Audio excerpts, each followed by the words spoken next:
Okay, good morning. Is everyone ready? We're going to start. Before I begin this special city council meeting, I'd like to remind members of the audience in attendance that anyone wishing to speak during public comment must obtain a number card from the city clerk. If you did not receive a number and wish to speak, please obtain a number card from Lisa in the back. I would like to call to order the special city council meeting. The time is 9:06 a.m. City Clerk Duarte, will you please call the roll? Yes, Mayor. Councilmember Frometa, Present. Councilmember Ortiz, Present. Councilmember Pemberton, Present. Mayor Pro Tem Sosa, Present. and Mayor Trujillo. Present. Now's the time for public comment. I remind speakers that this public comment period is reserved for comments about the items listed under the special meeting agenda. Each speaker will have 3 minutes to address the council. I would like to remind members of the audience that the city's meeting rules contained in the Downey Municipal Code prohibit any conduct that disrupts, disturbs, or interferes with the orderly conduct of the meeting. Members of the audience and speakers who violate these rules and cause a disruption will receive one warning and then may be removed from the meeting. Violations of the rules of decorum for council meetings may also result in administrative fines under the municipal code or a citation for a misdemeanor under Penal Code Section 403. City Clerk Duarte, did we receive any written public comment regarding the special meeting items to be incorporated into the record? We did not, Mayor. How many speakers have taken a number? We have no speakers, Mayor. Great. Is there a motion and a second to close public comment? So moved. Second. So ordered by the mayor. Before we start, I'd like to take a couple seconds to wish our fellow council member, Horacio Ortiz Jr., a happy 33rd birthday. May this special day surround you with love, laughter, and joy. Signed by your colleagues, Horacio. You've been, Okay. We're gonna take them out to lunch. yeah, Are you gonna make us sing this early? Say no. No. Thank you guys so much. yes, yeah. Why not? You're not warmed up, see?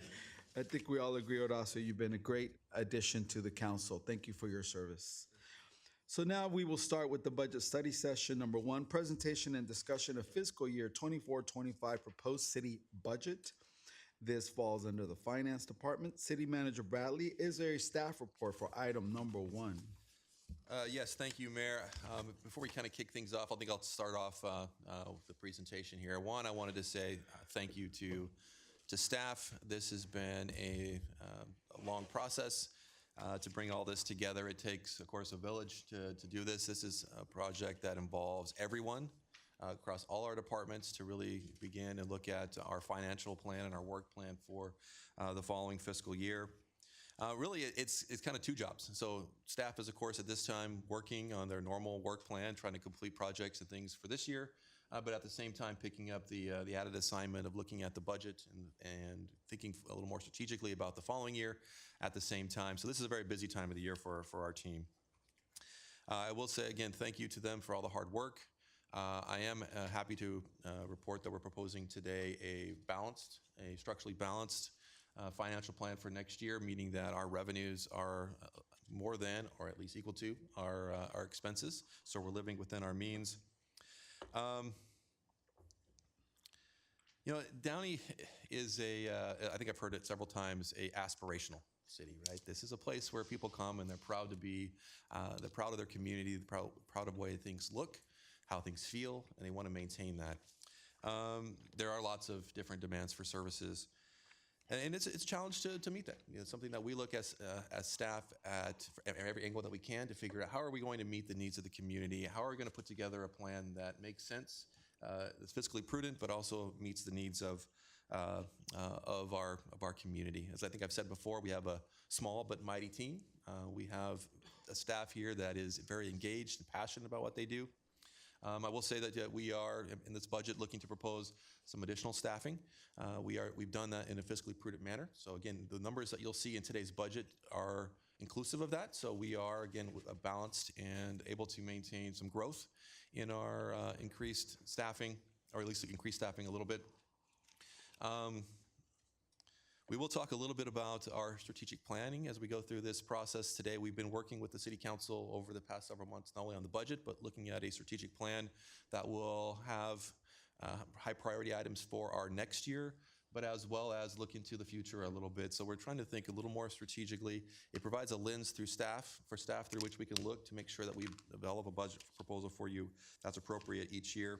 And we've been doing a lot of dialogue with our community. So we've started conversations with the community to figure out what their priorities are. Again, we only have so much resources available to us. We have a very finite amount of resources, but we want to make sure that we're deploying those in a manner that is consistent with the priorities of this council, the vision of this council, as well as the community. So today we're going to go through, we're going to talk a little bit about our budget proposal for the year. Again, this is an opportunity for council to get an overview of what's to come. We won't be bringing back a final budget until June 25th.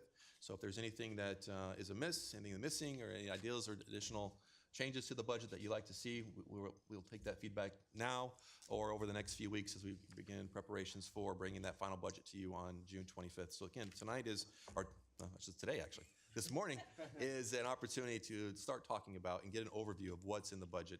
And we're happy to meet with you and talk in more detail about it too over the next few weeks if that is necessary. With that, I will kind of kick things off. We'll talk a little bit about the budget for a while. I will start off the conversation, then I'll turn it over to Mr. Hanna, our finance director, to run us through the remainder of the budget proposal. And then we'll have the departments come up and talk about their department activities for the next year, some of the goals and objectives that they were able to accomplish this year, as well as are proposing in the next year. And then we'll go into a conversation about funding the Y facility project. That's on our agenda for tonight. I'll talk a little bit about the Downey discussion, which is our engagement process to look at the community's priorities and get feedback from them. We've gotten probably around 1,000 people that have provided us with feedback about what their priorities are for the community. But of course, we're a community of over 100,000 people, so we want to continue to outreach and get feedback from folks. As well as we'll go in and have a check-in this evening on our strategic plan. We have our consultant here this evening to run us through that and give you an update on all the activities that we've been able to garner and put into our strategic plan proposal for you today. And that final document will be brought to you on June 25th as well for final adoption. So with that, if we can go on to the next slide, I'll start talking a little bit about the overview. We'll again do our financial presentation with the finance department. Then we'll go through the various departments and have them come up and talk about the assignments and work plan they put forward for the next year, starting with public safety, with our police and fire units. The chiefs will come up and talk. We'll talk about quality of life issues with the Parks and Recreation department, the library, and the Columbia Memorial Space Center. We'll go into community enhancement with community development and public works, and then we'll go through our general government units, have HR, finance, city clerk, city attorney, and the city manager's office talk about their work plan for the year. We'll have then a conversation at the end about our community-based grant program. We have applications that have been submitted to the city for funding for fiscal year 24-25, and we'll have a conversation with the council about which of those applications you'd like to see funded in the next year. To start things off, I like to go through, we'll do a full presentation of our strategic plan later on, but I do like to go through the strategic plan and pull out what I call sort of key budget items or key strategic initiatives for next year. And we kind of call them out and keep track of them a little separately as they're things that I think are a little higher level and need a little more attention. These key initiatives are organized into our 5 priority categories, which are fiscal responsibility, economic vibrancy, efficiency and adaptability, quality of life, safety and infrastructure, and of course our public engagement efforts. In fiscal responsibility, we work next year. We'll be working on our fundraising campaign, and we're proposing to hire a consultant to work with our Space Center team and the Space Center Foundation to make sure that we continue to fundraise for our facility for the expansion of that second building behind the current Memorial Space Center building. We do have a lot of needs I mentioned earlier. We want to be able to fulfill them, and we'll be able to do that. We need to make sure that we continue to diversify our revenue base, making sure that we have additional resources available to provide for the many services that we need here in the community. So we'll be working to diversify our revenue sources, just like you would with your investment portfolio. You want to make sure it's diversified, that it's recession-proof, and that we can make sure that we're bringing in enough revenue to support all the expenditure needs that we have for our city.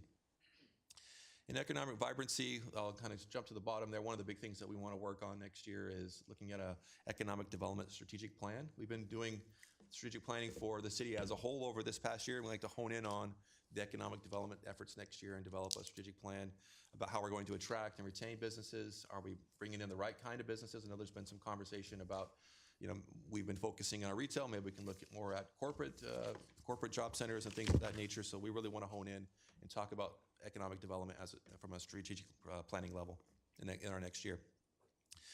The back 20 of the promenade is something that we have as a high priority to continue to monitor and work with the development efforts of the back 20 to grow that location. There was conversation amongst the council about a facade improvement program for some of our businesses. So we'll be working to put that together. Looking at the historical context statements, which helps with the historical preservation of our community. And efficiency and adaptability. We have been working hard in the past year to improve our staff reports. Hopefully they've been more readable, a little more easier to glean information from. We have internally a process to prepare those for you that we like to improve so that we're doing things kind of old school right now where we have Word documents being emailed and posted back and forth. And we want to simplify that for ourselves and save ourselves some staff time in preparing our annual agenda, our agenda packets, and hopefully be able to send our city clerk home at a more reasonable time. And every Thursday before a council meeting, she's here trying to put all that together, and we wanted to maximize her ability to go home at a normal time for those days. There's been a lot of conversation that we've had about recruitment and retention. Downey is and should always be an employer of choice, a place that people come to work. They want to be here and they want to stay here. So we're going to continue to work on maintaining that and coming up with a program to become and maintain ourselves as an employer of choice. Our HR department is kind of underway working on that now. We plan to bring a report to you next year to talk about that. We have our department assessment for the police department that we're working on. We expect to have that completed in the August-September timeframe. So we're underway with that project to look at best practices of our department, look at staffing levels, how can we continue to provide adequate and effective services for the Downey community. And under quality of life, safety and infrastructure, we have the installation of a community garden at Rio San Gabriel Park, opening of our second dog park, completing the security improvements in the downtown. We have some bollards. We've done a lot this year on the downtown and the parking structure in particular, but we have bollards to install in the downtown, as well as to continue to deploy our flock cameras through Downey Avenue. So that will be completed next year.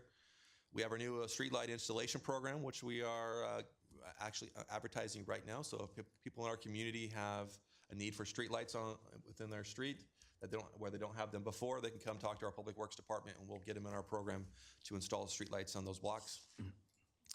We've been working for the past 3 years to complete the paving of our residential streets, and we expect to have that completed next year. So we have done 10 years worth of work in 3 years' time, and we've done all our residential streets after the end of this next year. We have, there's been a lot of conversation about PFAS, PFOA as it relates to our groundwater.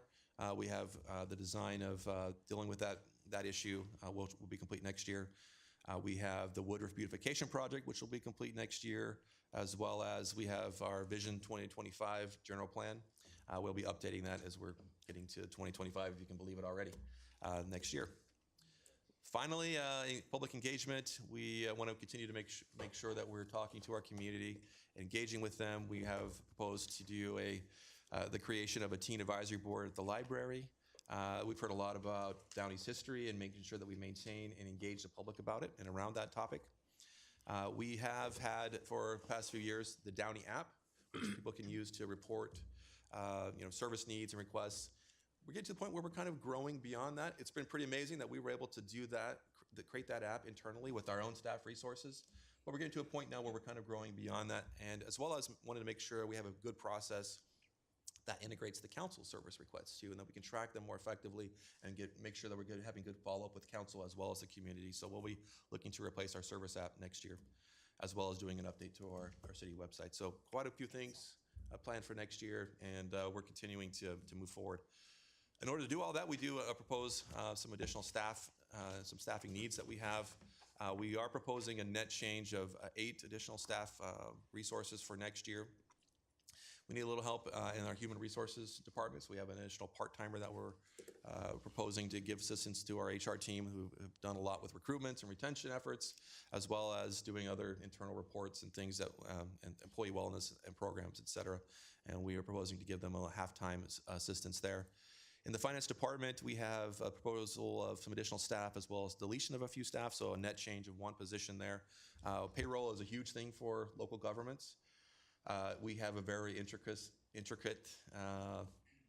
special pay process and other things, and so having somebody that is a specialist in that will be helpful for us. We currently have one person that handles all our payroll activities, and we want to have that bench be a little deeper than that. Budget analyst, we want to make sure we have somebody that's actually looking at our budget process and helping manage that, as well as managing our budget throughout the year and making sure that we're hitting our benchmarks and maintaining our projections. And so we have a proposal for a budget analyst, as well as a revenue supervisor to look at our revenue sources and make sure that they're accounted for and that we're getting all the money that we should be. An additional accountant, and that'll all be proposed by deleting 2 principal accountants in that department, 1 accountant deletion as well, and then so a net change in the finance of 1 body. We need a little help in our engineering function over utilities to make sure our projects are being put forward and completed on time. So we're proposing an associate civil engineer. We've talked a little bit about community service officers and making sure that we have adequate support in the community service officer program. These are folks that can do sort of the more lower level projects to help free up our higher level police officers to deal with more important issues, and so they can go out, well, everything's important of course in police functions, but deal with higher level issues. So we have 2 community service officers proposed in this budget, as well as some assistance with our records team. And then wanted to make sure that we have an additional dispatcher to make sure that we can, when those calls come in, we have enough on our team to be able to respond. We do anticipate additional positions being proposed when we complete our police department assessment, but this is sort of a base and core addition to help with some of the immediate needs in that department. Finally, we have a proposal to give some assistance to our Parks and Recreation Department. We need an additional program coordinator to help with our sports programs. And we have a great city attorney team. Right now, really, it's primarily John, and we want to make sure we have some additional assistance to help him out with the work that he does. So we're going to take his part-time paralegal and make it a full-time person. So that's, again, a proposal of additional 8 people in our staffing plan for next year. These numbers are already included in the budget, so there's no additional cost that you'll see today for that. And then we do have a few reclasses and title changes. Title change is simply taking the person's title. For example, we have a city planner position that we're proposing to become the deputy director. There's no cost for that. It's just a little more of a advantageous title and reflects sort of what it does, help us to retain and attract good quality folks from outside the agency to come be a part of our team. We have a few positions that we're actually stepping up to reflect some of the new work that they're doing. That would be the same with be representative of our fire inspection team. We want to make sure that we continue to have a development process that is smooth and effective. So we're taking them to the inspectors to just a higher level there to make sure that we can continue to provide good services to the community.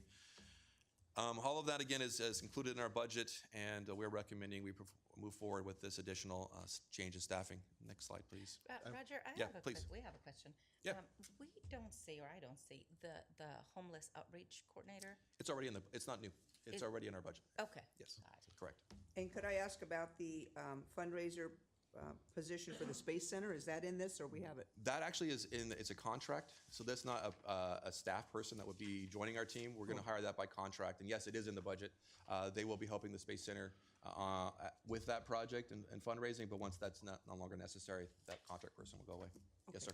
And Roger, I had one question. The community service officers, are they armed? And if they are they able to fill in if needed for police rounds? Or? We'll have our acting chief talk about that position, please. Yes, the community service officers are not armed, but they do serve in big capacity. I'll talk about it a little bit more. But they generally will go on the lower end delay calls, like our grand theft auto, burglaries, things like that, where it's not a crime in progress. It frees up the officers to stay in the field. So will they have the ability to be armed if necessary? The community service officer position is not an armed position. Okay, thank you. Thank you. On tagging on that, would a community service officer be able to write a citation? Just say something as simple parking, or that's no? Yes, so currently we do have 4 community service officers. One's assigned as a court liaison officer with the courts and helps with filing. One's in our, was reassigned into our property evidence room. So we have two currently out in the field.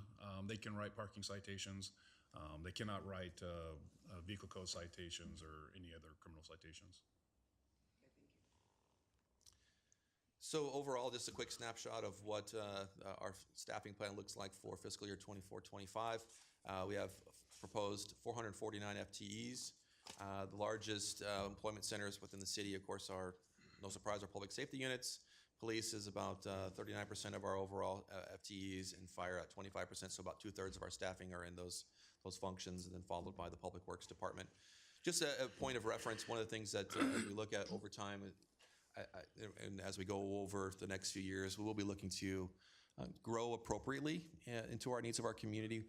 Back in 2008, just kind of use as a point of reference before the Great Recession, we had 481 FTEs at that time. So we are 15 years removed from that time, but we're still at a lower level of staffing than that time. Not necessarily we need to get to that point, but it does reflect the changes and things that have happened over 15 years in our community, and we're still doing more with less. And so over the next few years, we'll look at appropriately kind of growing in a couple of areas as long as our budget allows for that to happen, and make sure that we can provide some additional assistance to our team as they're out in the field and doing work in the community. There are a lot of demands that this community has, and we want to make sure we meet them, and we have the staffing available to continue to have this be a high quality, high service community. With that, I will turn the rest of the presentation over to Mr. Hanna to talk about some of the financials. Good morning. Just before I go too far along with this, I just want to make sure everybody understands that this is for sure a citywide effort. Every department contributes an awful lot of work, and so finance, from that perspective, is very thankful for all the efforts that departments have made on behalf of the city in order to put this together, including the city manager's office. Much appreciated. This first slide is a quick look at the proposed 2024-25 proposed appropriations budget for all funds. The nearly $274 million budget represents a 0.6% increase over the FY 23-24 adopted budget.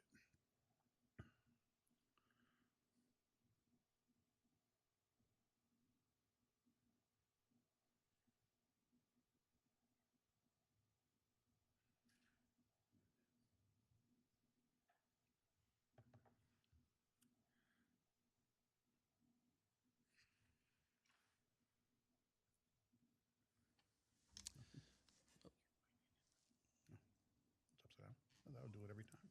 Backwards. Sorry. If all things happen the way we expect them to, this is where the proposed budget for general fund will bring us at June 30, 2025. The budget includes appropriations of $123.4 million and revenues of $124.8 million for a $1.4 million projected surplus.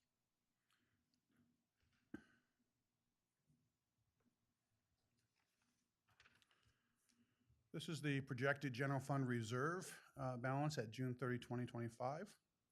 The fiscal year-end reserve balance of $36.6 million represents a 3.8% increase over the projected June 30, 2024 $36.2 million balance for the reserve.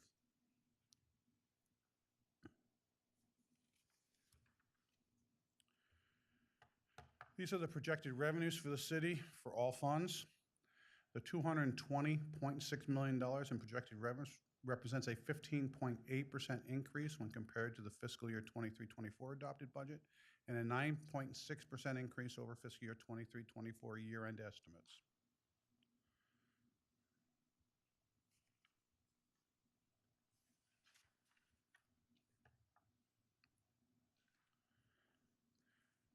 This is general fund revenue estimates for next fiscal year. These estimates represent a 2.4% increase over fiscal year 23-24 end-of-year estimates and a 7.4% increase over the prior year adopted budget. This includes projected increases of 3.5% for property taxes, 2.8% for sales tax, and 2.2% for Measure S revenues. This is, as always, we've taken a very conservative approach to estimating our revenues going into next year. In the case of property tax, we assumed that the May, June, July, August distributions that we received that applied to the current year would be equal to the prior year. Today, we received the May distribution from the county. It was 8% higher than last year. So our estimate is probably a little bit low, not high. Just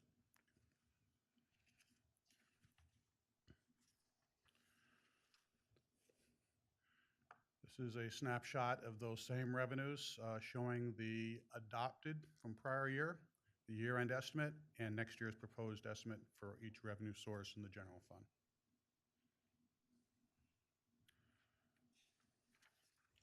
Director, if I may, we hear that the state is in a state of deficit, tremendous deficit.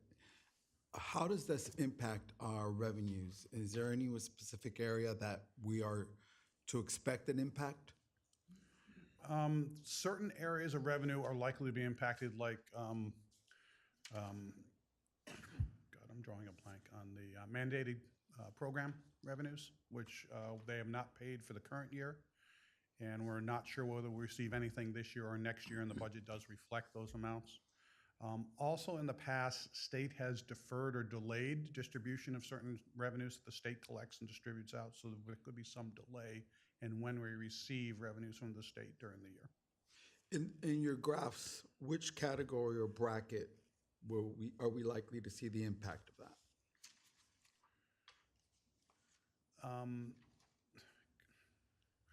Probably revenues from other agencies, Okay. which is down in the all other revenues right now, is probably the primary one. That's your grant revenues, things like that. You may also see some in sales tax distributions. Thank you. And in the past, the state has pulled, sort of gimmicks and things that have impacted local governments in our revenue base. We don't currently anticipate that to be the case, but we will monitor and let you know if there's anything like that that comes forward. Generally speaking, our revenues are ours, but there are different ways that they can hold and change things. So we'll make sure the council's updated if anything comes forward like that. Thank you. City Manager Bradley, if I could add just one other thing. So Mayor Trujillo, another area where it could be impacting city revenues is regarding one-time funding that the legislative offices provides to the city. The city manager's office has been working with the state legislators to ensure that any funding that specifically went to the Space Center over the last few years is not impacted or pulled, as that has been part of the discussion at the legislative offices. So those are continuing to be committed to the city. Thank you, Assistant City Manager Rojas. This slide provided by HDL, which is our sales tax consultant, shows on the lower line the impact of statewide impact, on online sales during the pandemic and the leveling off of those sales since the pandemic. As you can see, there's been just a slight growth in those sales since the pandemic ended. At the same time, while brick and mortar recovered to a certain extent, it has dropped off statewide. Also, keep in mind that you went through a significant inflationary period during this time. So those numbers, if you adjust for inflation, would be bending down more. Now, in the case of Downey, as we found out last week, for the fourth quarter of calendar year 2023, while the state had a significant decrease in sales tax, Downey actually had an increase. So we have kind of bucking the trend in certain areas, which makes it a little bit harder to project what's going to happen with Downey. But since I've been here, we have routinely been slightly off of what HDL has estimated and what has gone on statewide. This shows Downey's comparison year over year for the period October through December of 2022 and 2023. And you can see that we had a 1.4% increase during that time overall. Most cities in the area and LA County actually had a decrease during that time.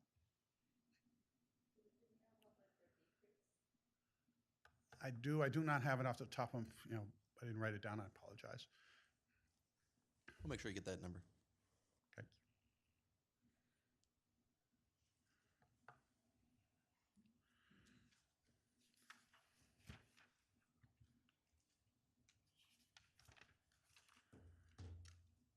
This is the general fund breakdown by expenditure type of the proposed $123.4 million appropriations budget. This represents a 7.2% increase over the fiscal year 23-24 adopted budget.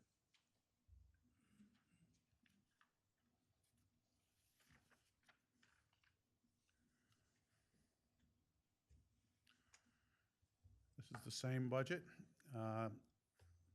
as shown by expenditure functional area.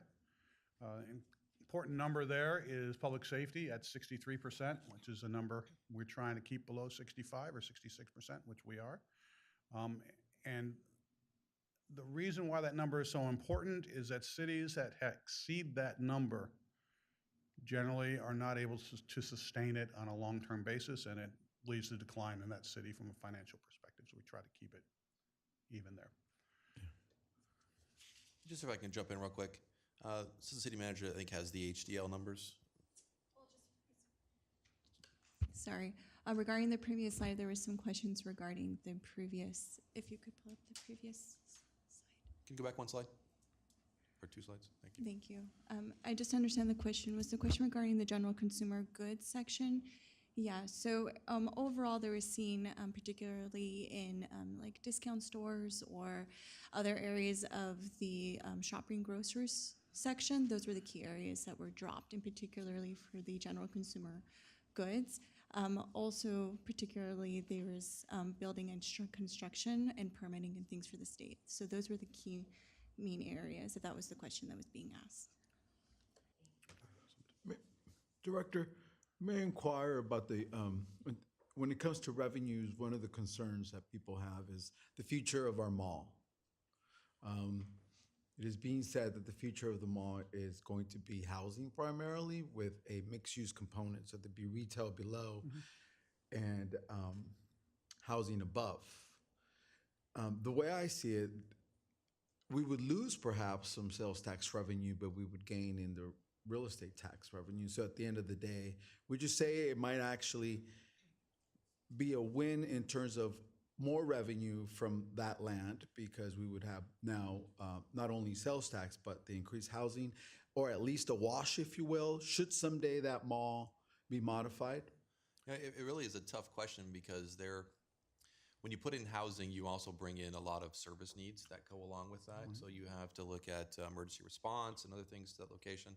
So it's something that you really have to evaluate on a case-by-case basis. We are working very closely with the mall representatives to see how things are developing for them, how they're doing financially. We do generate some pretty good sales tax from that location, and we still do.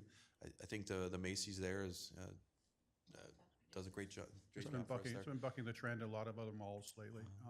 The other component that is really hard to predict what's going to happen is that Measure S, we get the whole amount, whereas the rest of it goes to a statewide pool. So we don't know what the direct impact on Measure S would be from that change also. So. But we do have some good businesses there, and we are continuing to work with the mall staff to monitor where they are and where they're going so that we can give them any support that they need to. Excellent. Has there been any mention by the mall of proposed housing there? They have not talked about that with us. Okay, thank you.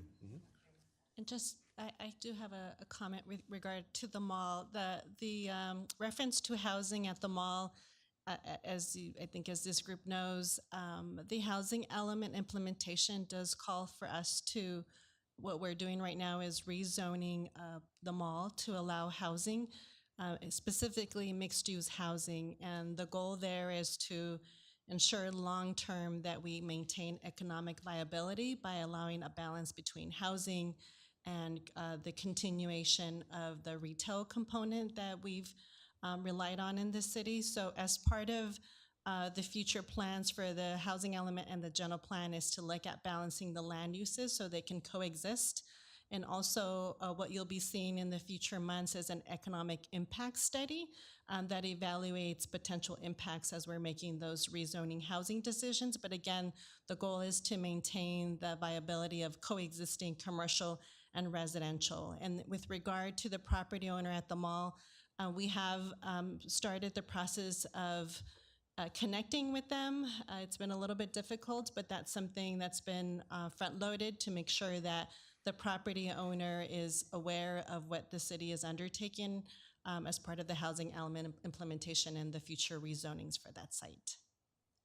It's good to hear that we're being proactive about preparing for the modification so that the use is adaptable. I'm glad to hear that we're already doing that. Thank you.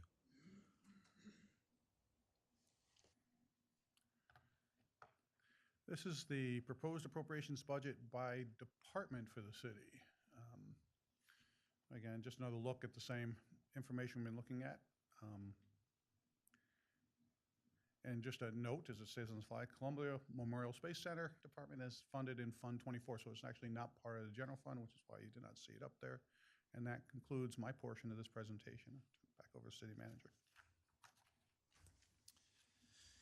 Thank you, Mr. Hanna. Appreciate your overview of the budget. At this point, we're going to start transitioning into the department presentations, but really wanted to take a pause for a minute. I know there's a lot of information that we just put out there. I want to see if there's any questions from the council on anything. I have a question about audits. How do audits work? Do we self-impose audits, or do we wait for somebody to mandate an audit? I'm particularly curious about how do we identify possible waste in our budget? Well, the audit process, we can have the finance director talk about that, please.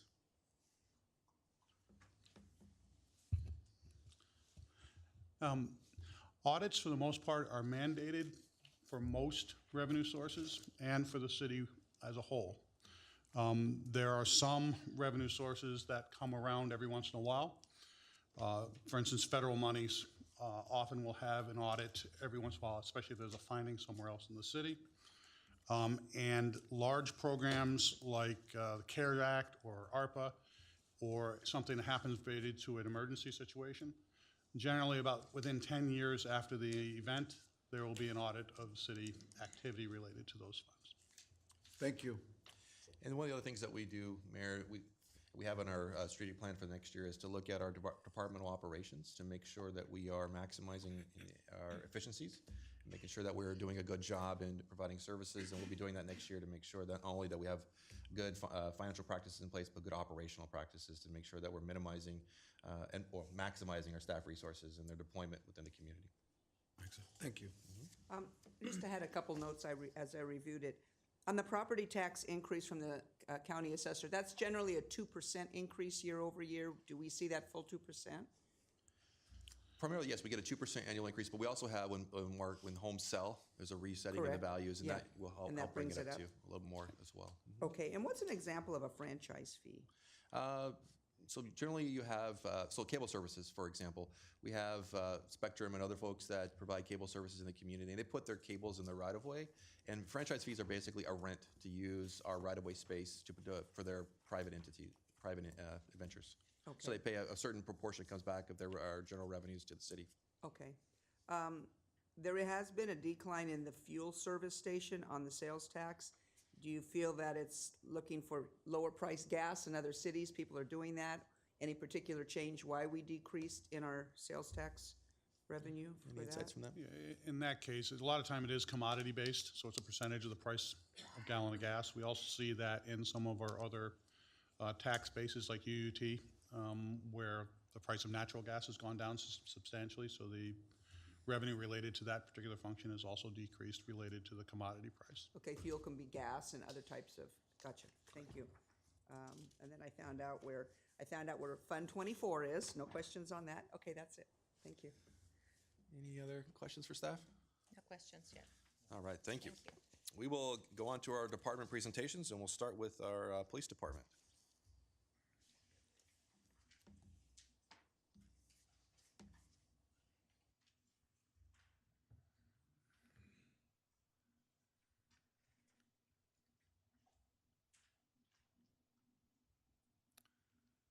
Good morning, Mayor Trujillo, members of City Council. I'll be here talking today about the police department and talking about some of our accomplishments from the 23-24 budget and then some of our goals for next year's budget. Since 1957, our police department's been providing service to the city, protecting all those that come in, live, and work and travel through our city. Our department's broken up into 3 different divisions. We have our administration, detective, bureau, and our field operations. Just kind of go over a few of the different positions so you know what each one has. I'll just give you a few examples. So our administration has our professional standards, our hiring and recruiting, our records, our IT division, and our community outreach, which includes our neighborhood watch. Detective Bureau encompasses all of our investigative tools and resources. We have specialized detectives in gangs, narcotics, internet crimes against children, robbery, homicide, and a slew of other investigative detectives. It also has our own forensics unit. They also oversee the school resource officer program, because when the school resource officers aren't assigned to school during breaks, they come back to the Detective Bureau and assist with any lower level investigations that they can continue and assist with. It also includes our new crime analyst unit. That was included in our 23-24 budget. We're still working on getting that position filled, but hopefully we'll have that up and running very soon. In the field operations, the bulk of our personnel, so obviously it's all of our patrol officers, it's our motor officers, canines, the community service officers that I mentioned, and I'll touch on a little bit more. It's our dispatchers, parking enforcement, and basically it's the staff that the public sees pretty much on a daily basis. So in 23-24, I'll just touch on a few of our different accomplishments. The first one was we implemented a new digital evidence collection program, which is it's through Axon, which is evidence.com. So historically, for digital evidence collection, we had an internal program that was created by a former officer. That officer retired about 10 years ago, and we no longer have any support for that program. But that would be the uploading of any videos, photographs. Those are primarily the main ones that we would get. But through this new program, through evidence.com, we're able to upload all of our body-worn camera videos into it, our surveillance videos, cell phone videos, and all of our photographs. And all that has, the amount of that has just grown substantially over the years, just with everybody having cell phones and everybody having videos. The other good part about that program is we're able to share that evidence directly with the district attorney's office. So when they ask us to do a discovery request, we can just send that, the files over there, automatically saving staff time and resources. The other one I'll talk about is the implementation of our facility dog program and adding Howdy. Obviously, Howdy's been a great addition to our department. He's probably the most popular thing in our department. Yes, he is. Well, I'll just touch a little bit about Howdy and the process. So we first started trying to get Howdy or some facility dog back in June of 22, I believe it was. And our handler, actually the program was presented to our department. We wanted to go forward with it. And Sergeant Ruth Valenzuela, who was a corporal at the time, was selected to be the handler. And that basically started the whole vetting process with Canine Companions for Independence. It's a nonprofit that provided Howdy to us at no cost. But there was a whole interview process, a whole background process with Sergeant Valenzuela. And then finally, we got Howdy in September of 23. So it was about a 14-month process. But the purpose of Howdy, he aids in the investigation of crimes, provides comfort to victims and witnesses during interviews and court proceedings. He helps victims process grief and loss, lowers tension and stress of community members and staff after traumatic events, and works with children to build relationships. He also engages in different community events.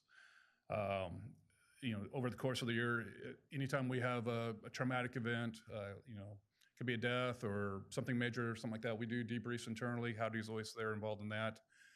He's been lent out on different occasions for other cities where they've lost an officer or had some sort of tragic event, and also assisting with children at the station when they're in there as a victim for an investigation. He's there to assist them, and then again several different community events where he's out there participating and just being Howdy. So some of our goals for next year, the first one will be to complete an organization assessment for our department. So back in April, the council approved a contract with Matrix Consulting Group. The purpose of this was to help the department plan its organizational needs for the future. Specifically, the department is looking to find ways to maximize our efficiency with our current resources, and also to have a detailed plan regarding staffing growth in both our sworn and our professional / non-sworn positions. We're doing this to try and continue to provide the highest quality of services that we can with the resources that we have. So shortly after this, it was April 9th that the council approved it. The following week, I had my first interview with the consultant, and the first process is to start doing interviews with different positions within the department. The contract calls for it to be a 22-week process, so we're now about week 4 or 5, and to ensure the program keeps going in the right direction, City Manager Bradley and I will be having bi-weekly meetings with Matrix, just to ensure that we're doing everything on our side and making sure that the assessment is moving forward in a timely manner. I touched on a little bit about our crime analyst unit and exploring ways to grow that. Over the last couple of years, we've seen a real need for crime analysts. We've been relying on the LA County Sheriff's Department to assist us with crime analysts. We'd always hear in the past, you need a crime analyst to tell you, identify crime trends. While that's a big part of that position, I've seen firsthand more of the investigative side and them working alongside our detectives during these investigations, but specifically the homicides. And we also had used them recently on a carjacking series. But with all the technology and the implementation of it, there's so much that keeps going on. These people are specifically trained in that technology, and they assist our detectives and get them information in a timely manner. So we're starting with this one crime analyst, and hopefully we'll see what else we need as far as any other technology we need to purchase or potentially even grow in the program in the future. We continue to try and grow in our social media presence. It's our chance to be transparent, give our side of the story, highlight a lot of the different community events that we do, but also a lot of the toll that it takes on our staff daily. It's been basically a collateral assignment for many years, and we've had other people that are more involved in it that have been growing it. We reclassified our neighborhood watch coordinator position to be also our social media coordinator. That was about 2 years ago. And Stephanie Arroyo, who leads that, has been doing a very good job of really trying to get a whole lot more stories, a lot more content, and getting that out. And that's something we want to continue to look and continue to improve and grow in that area. The final thing to talk about for our goals, I mentioned a little bit earlier, was with our community service officer program. The community service officer program began in the mid to late 90s. Our Police Officers Association back then had actually agreed to give up a couple police officer positions to grow that program. And at that point, I believe it was eight community service officers. And over the year, as most recently as in 2010, we had 8 community service officers. And over those years, from the mid to late 90s to 2010, 2 of those community service officers were reassigned into different positions.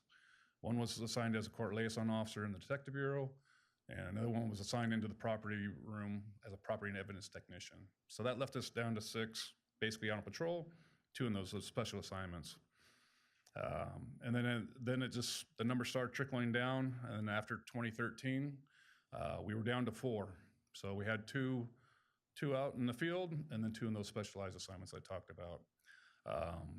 And just to talk a little bit more about what the community service officer does, they're not a sworn officer. They're not going to be armed or anything like that. But what they do is they take our GTA reports.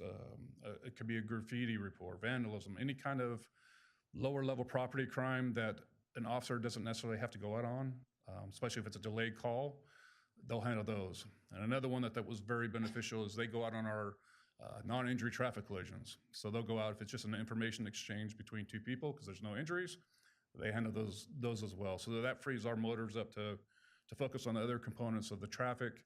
It frees our officers to be more proactive in the field or to address more emergency situations. In doing so, that also reduces our response times, not only for the property crime because we're able to allocate resources to that. but also like in our emergency calls, those officers now are out and available in the field. They're not having a clear call to go respond to that. So we did propose 2 in the budget. That puts up to 6. That's something through the assessment we might see, potentially having to grow that, but just to assist our officers in their daily activities. I'll back up. That concludes my presentation, and be happy to answer any questions you have for her. I have a question. Thank you. Thank you. When do we foresee the completion for the police assessment?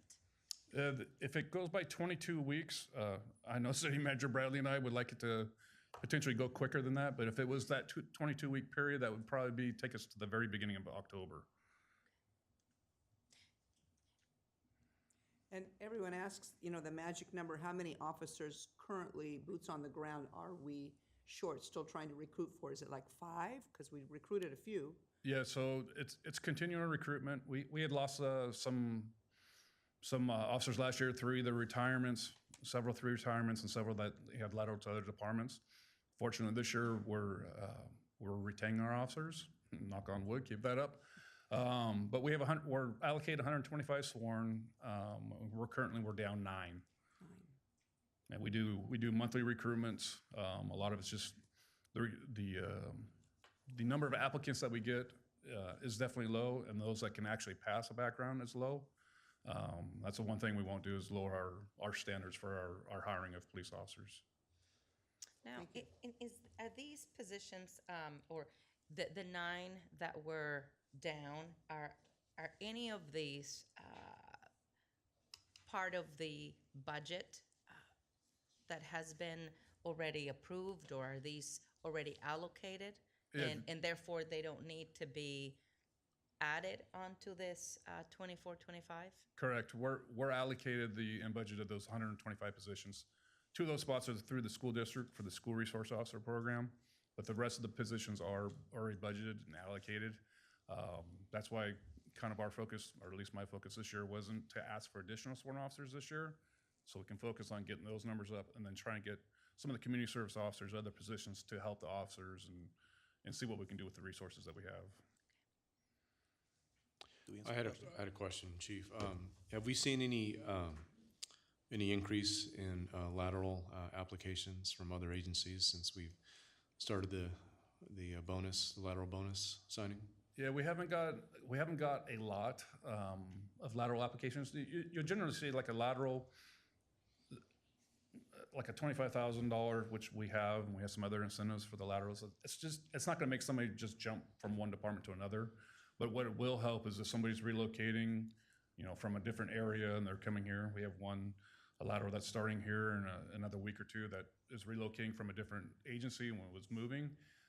So I'm sure that the incentives that we had helped, and probably helped and encouraged him to at least apply with us. But if you look at all the different cities, most cities are offering very high bonuses to try and get those laterals. Unfortunately, a lot of the laterals that are looking to leave have background issues. They're middle of internal affairs investigations, or they have stuff that we just have to basically non-select them because we're not going to lower our standards. Thank you. Chief, I do have one question. So just to clarify, for the community service program, officer program, we have currently 6, correct? Currently, we have 4, but with a proposed budget, we'd be increasing by 2, so we would go up to 6. And you would say you would prefer having 2 more community service officers as opposed to 1 police officer? Would you think that's, or does it? I'd love to have lots, but we look at it, obviously the cost of a community service officer is a lot less than an officer. So 2 to 1, 2.5 or 3 to 1. I'm not exactly sure the exact numbers of the We budget. anticipate that as part of the assessment to really kind of get a good finding of where we need to land for the number of officers. At the current time, we thought that expanding the CSOs allows for a little bit of relief, but allows us to build up that on our regular police officer staff, but also kind of build up that program a little bit. So we do anticipate bringing some more proposals for you once we get that assessment completed to talk about how we're going to grow the sworn group. Yeah, another benefit of adding those 2 community service officers. Right now, we have community service officers only here from 6:30 to 4:30. Monday through Friday. With this, we would have additional ones covering the weekends as well, and later into the night. Historically, we'd have our community service officers here till 9:30 at night, so it also helped that, that 4 to 8 p.m. period, which is probably our busiest time of the day. It would really help the officers during that time, and also you'd reduce the response times. Okay, thank you. Chief, I've been tracking the numbers regarding the downtown since the unfortunate incident that happened at the Mambo Grill, I think it was. Yes. Have you considered using perhaps a CSO? I know we keep talking about increasing efforts to monitor the downtown, but have you considered using a CSO to augment that instead of an officer? Since the number of incidents seems to be relatively low over the weekends, I mean, you catch an occasional person drinking in public, maybe urinating in public, but really nothing exceptionally dangerous, I think, to the community. Have you considered using a CSO to augment that program? And also, I was wondering if you could touch upon the use of decoy cars. I was commenting to the city manager that on my recent trip to DC, Washington DC PD literally had decoy car. I saw it a couple of times. It's sitting there with its lights on, but there's no one inside the car. We just bought new vehicles. We expect those vehicles to arrive. Will you be using these patrol vehicles, maybe the older empty ones, throughout the city as decoys, and perhaps have the CSOs driving around more in police cars? I do appreciate the visibility. It seems to me you've increased the visibility of our officers in our streets. I applaud that. But I'd like to see some more, and maybe the CSOs and these cars can help you. What are your thoughts on that? Yeah, so regarding the downtown stuff, or not stuff, but the assignments down there, we have been using decoy cars down there. We've been doing that for a long time. The people aren't dumb though either. Like they'll catch on to it, so we'll move it around. But I think a lot of the reduction in some of the stuff as far as urinating in public or open containers has been the fact that we had officers down there walking a foot beat and driving around there on both Friday and Saturday nights. So I think that does help deter a lot of the crime and things like that.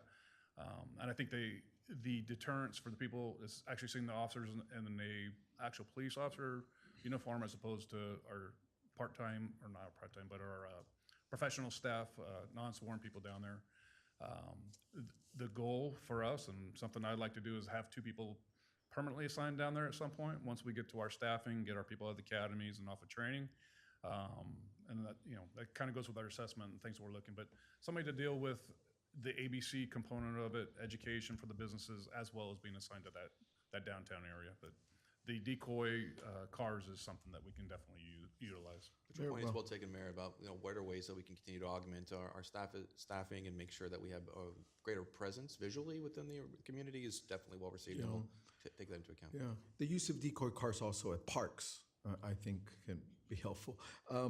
I wanted to talk about the jails and our use of jails. Now with the new bail program that the courts have chosen to implement, our officers obviously can choose to cite and release in the field, or they can choose to book and release. I'm of the opinion that if our officers who we entrust to make the decision of who should be brought in and booked, that we should be able to avail ourselves of the 48 hours detention that the Constitution grants us. I believe that if we book people and release them later instead of sooner within those 48 hours, that might create a deterrence. I would like people to know that if you come to Downey and you commit a crime and the officers decide to book and release you, it's not going to be an immediate release. We're going to hold you overnight. But I realize that has an impact on our resources, right? Do we have a third-party company that runs our jails? What's the current status of how we use our jails?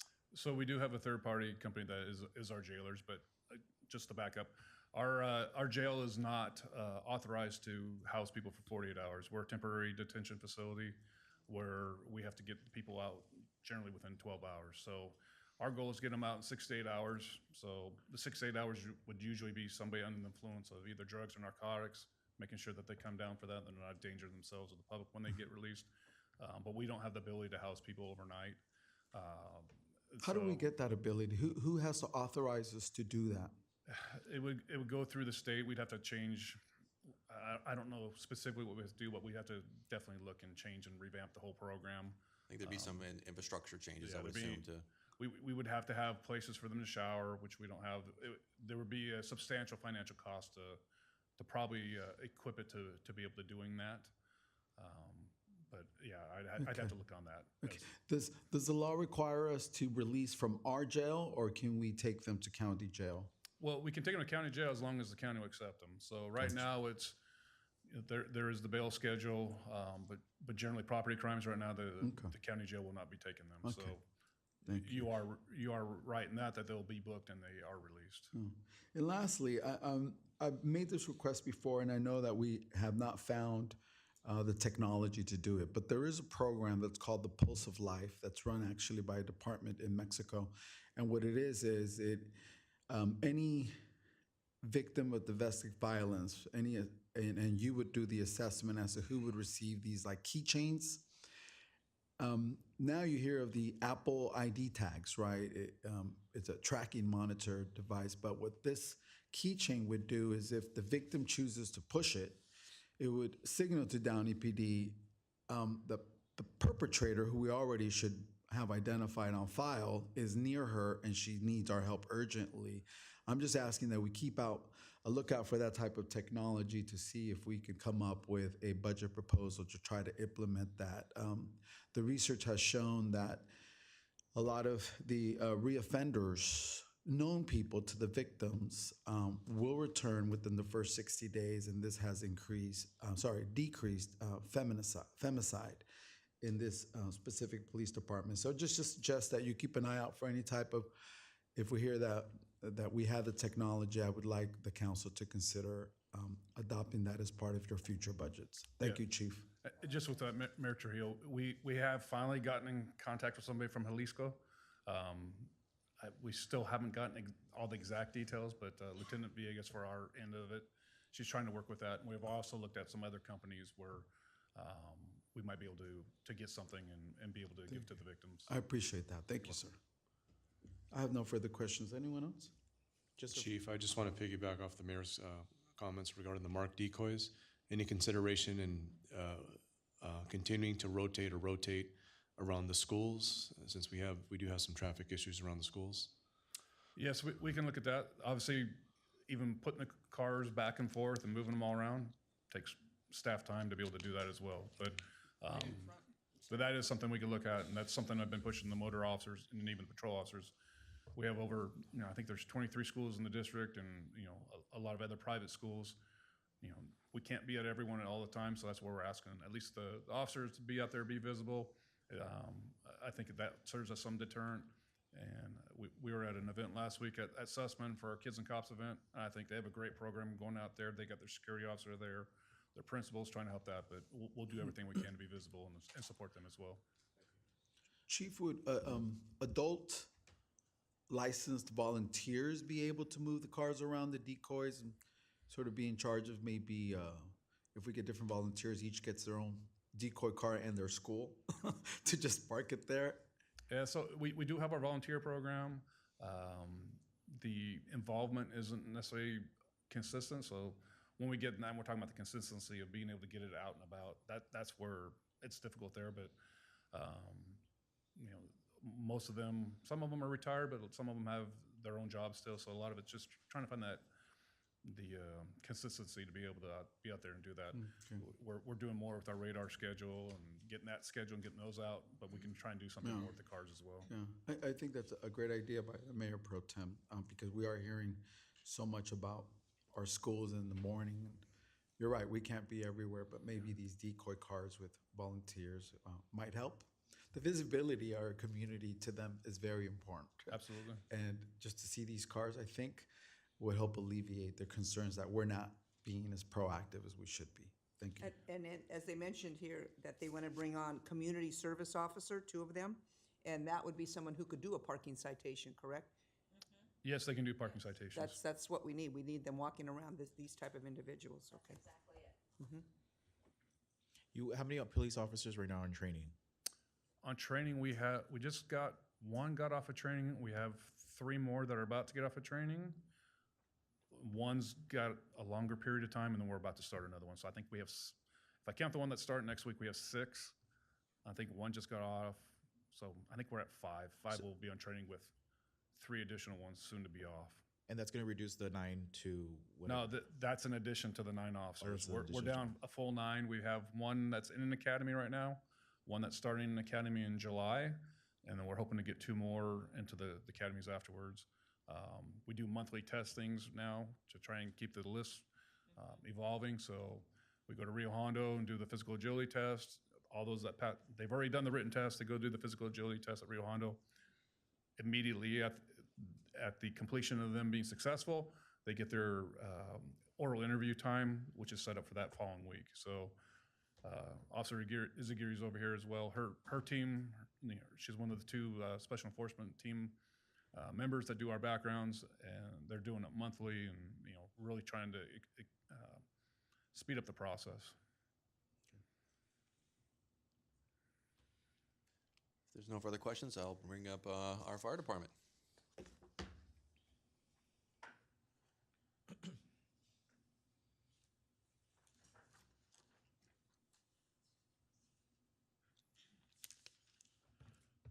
Thank you. Good morning, Mayor Trujillo and City Council members. Mayor Trujillo, I don't know if you can hear me back there, but I'd like to start off by saying thank you to City Council for the support that you provided the fire department all year and the other departments. So without your support, we wouldn't be able to do the things that we do and provide the services that we do. So just thank you for that all year long and for as long as I've been the fire chief. Thank you. This morning, I'm going to present, I'm going to talk about what the fire department does. Yeah, thank you. I generally forget to progress on the slides. There we go. I'll present a brief overview of what the fire department does and the services we provide. I'll talk a little bit about the accomplishments that we had for this fiscal year and the goals that we have established for next fiscal year, and then answer any questions that you may have throughout the process.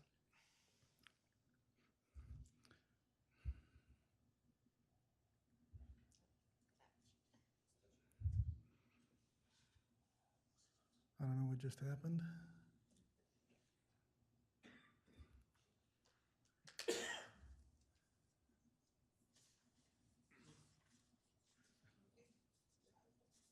This is one of those comical moments where you can make a nice little comment, but we'll keep the pressure off the chief. Yeah, sorry about that. She has to reset. I took it out of presentation mode. I will say, just to fill the moment, I think one of the things I heard from the last presentation is maybe including an item in our strategic plan to look at increasing police department visibility in and around schools, including the use of decoys. So Yes. we'll definitely add that to our. Gotcha. We will add that to our strat plan. Thank you. There we go.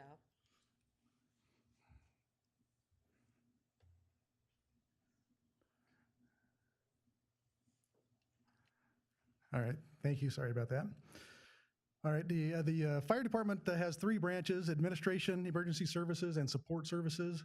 And those branches are divided into 6 divisions. Those 6 divisions are listed on the slide presented. The essential services provided by the fire department include comprehensive emergency preparedness, fire prevention, emergency management, and emergency response. The fire department, with the 4 stations located strategically throughout the city, we respond to about between 11,000 and 12,000 emergencies a year, and those have kind of steadily been going up every year. We also operate a fire communication center that intakes about 80,000 telephone calls per year, about 30,000 of those for emergency services between Downey, Santa Fe Springs, and Compton. And we operate a dispatch service for the Downey, Compton, and Santa Fe Springs fire departments.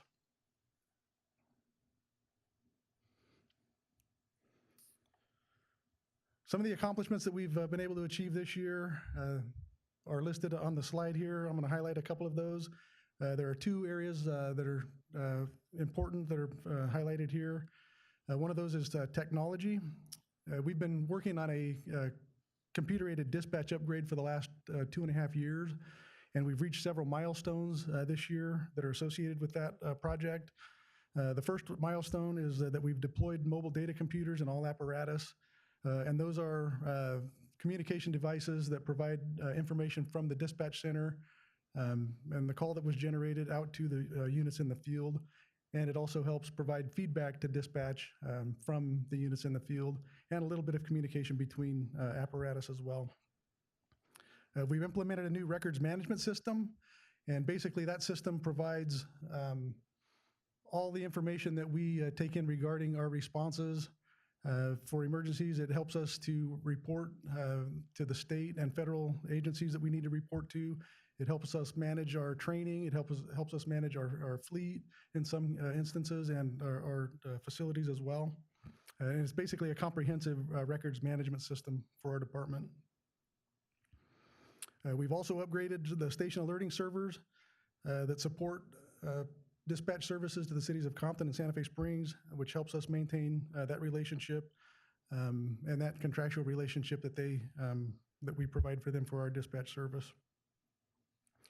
Another one that's not related, another technology accomplishment that's not related to CAD is that we've installed Verizon Connect in 14 of our support vehicles, which helps to make our vehicle maintenance very efficient. Basically what this is, a device that's installed in the vehicle, and anything that is any maintenance that is electronically generated from the vehicle gets sent from that device, and it generates an email to our mechanic or to anybody else who is logged into or can log into the system and monitor that. It has the capability of setting up monitoring how much gas is put in, how often gas is installed. It has the ability to set up geofencing where we can monitor when a vehicle goes out of the city, when a unit shuts off their engine, and how long they're idle, how long the engine runs. So it makes vehicle maintenance very efficient, and it has a lot of capabilities to monitor our fleet. The second area that I want to talk about is coordinating with the Downey Unified School District. We're very proud to have a good relationship with the school district. And we've been able to reestablish our fire safety program. And this year we were able to get into all 17 elementary schools in Downey and prevent our fire safety program to the kids. And we have other programs that we're working on in the schools as well. Goals for the upcoming year. 2 items to highlight. I mentioned already the 3-year program that we've been working on with our CAD system. We're planning on finishing up all of that project this year and have a full implementation of CAD early in this fiscal year. And then the second item is to continue to work through the fire service accreditation program. And that's been a goal for a couple of years. There's been a lot of research that has gone into this. And finally, now we're going to be able to dive in and actually start working on it. And this will coordinate or coincide with the city's strategic planning that we've got in place and we're implementing now. And what the accreditation does is it is an extensive program where we go out into the community and develop a risk analysis to tell us what risks the fire department faces out in the community. And then based on those risks, we develop a standard of cover analysis, which basically tells us how we are going to respond to those risks, and it analyzes whether we have the proper resources to respond to those risks. And then once we do those and marry those 2 things together, we'll develop a strategic plan to help us make sure that we're able to respond to those risks that we identify. So with that, that concludes my presentation. I'm happy to answer any questions that you guys might have. I have Thank you, one. Chief. I like hearing about the support system on the vehicles, the email and such for maintenance. And I know our city yard does do maintenance on our police vehicles and such. Does the city yard just do engine work for these trucks, such as the oil change or things like that? And then you have to send it out to a specific agency that handles fire trucks per se? Yeah, because some of our fire apparatus are very specialized pieces of equipment, we have a fire mechanic who is housed at the city yard. So you'll oftentimes see fire apparatus at the city yard. Our fire mechanic is working to do regular maintenance. He'll do everything he can in-house, but sometimes there's because they're sophisticated piece of equipment, there's pumps and heavy transmissions and heavy-duty diesel engines. The things that he can't do in-house, he'll send out to a vendor. A vendor. And are we fully staffed, or maybe you mentioned a number, or what are we down right now in the way of? So currently, we have 4 vacancies in the firefighter rank. And we just, 2 weeks ago, started a recruit class with 5 members.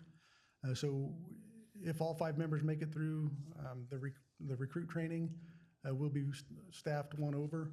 And then any projected, anybody who leaves, or we don't have any projected vacancies right now, but members aren't always upfront when they plan their retirement, so we'll have 1 extra body.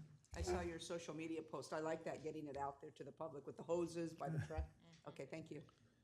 I have a question, Chief, just to piggyback off Councilmember Pemberton's question.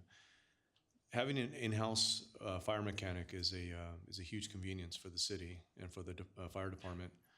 I understand this employee has been with the city for a long time? That's correct. Okay. Is there, just being proactive, is there a succession plan, or is there someone he has under his wing that he's training? Because that does save us quite a bit of money and time, and having someone like that specialized in-house. He does have a part-time mechanics assistant, but at this time, it's not somebody who has the experience to fill in if he decides he wants to leave or go somewhere else. And I don't know that the city has anybody else in-house. That would be just a recruitment that we would do when the time comes.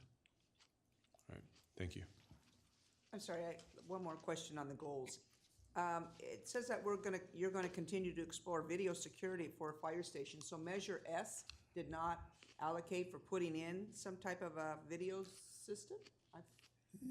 At the time we remodeled all 4 fire stations, we did look into providing video security at the stations, but the dollar amount was astronomical for some reason. And so we've been looking at other ways to implement video security at the stations. And with some of the projects that the city's had going on for other facilities, I think we're going to be able to piggyback off of that and get the number down a lot lower. It doesn't mean that Measure S can't fund that improvement. It just means at the time we weren't looking at. Yeah, at the time I thought that would Correct, be yeah. good. Okay, Do we know the cost, Chief, of those video security? Do we have, ballpark? We do. I don't have that number right off the top of my head, and I don't want to throw anything out and be misleading. But I know that it's a little bit more reasonable now than it was 3 years ago. Okay. Well, we'll be looking at it next year, and we'll bring more information on that to you. I wanted to ask about community education programs around fire extinguishers. Have we done anything like that lately, encouraging residents to purchase perhaps fire extinguishers? I don't know if there's any grants out there where we would be able to buy some and then maybe have some sort of community event where we can provide those along with training. Are we doing anything around the area of fire extinguishers? We do have fire service training or fire extinguisher training as a, I'm drawing a blank. On our website, we have a PowerPoint that talks about fire extinguisher safety. We haven't been very proactive about going out into the community and promoting fire extinguisher training, but we do offer those classes if somebody does want to, like at a neighborhood watch meeting, we can go out and do a fire extinguisher demo and training. I know with the community emergency response team that has a fire extinguisher component in it as well. And we have done demos at fire service day and demonstrations at the fire station. Okay. Can we perhaps consider doing some sort of demo on social media, something like a video that people can watch, something like that? Thank you, Chief. Absolutely. Any other questions for the chief? Thank you.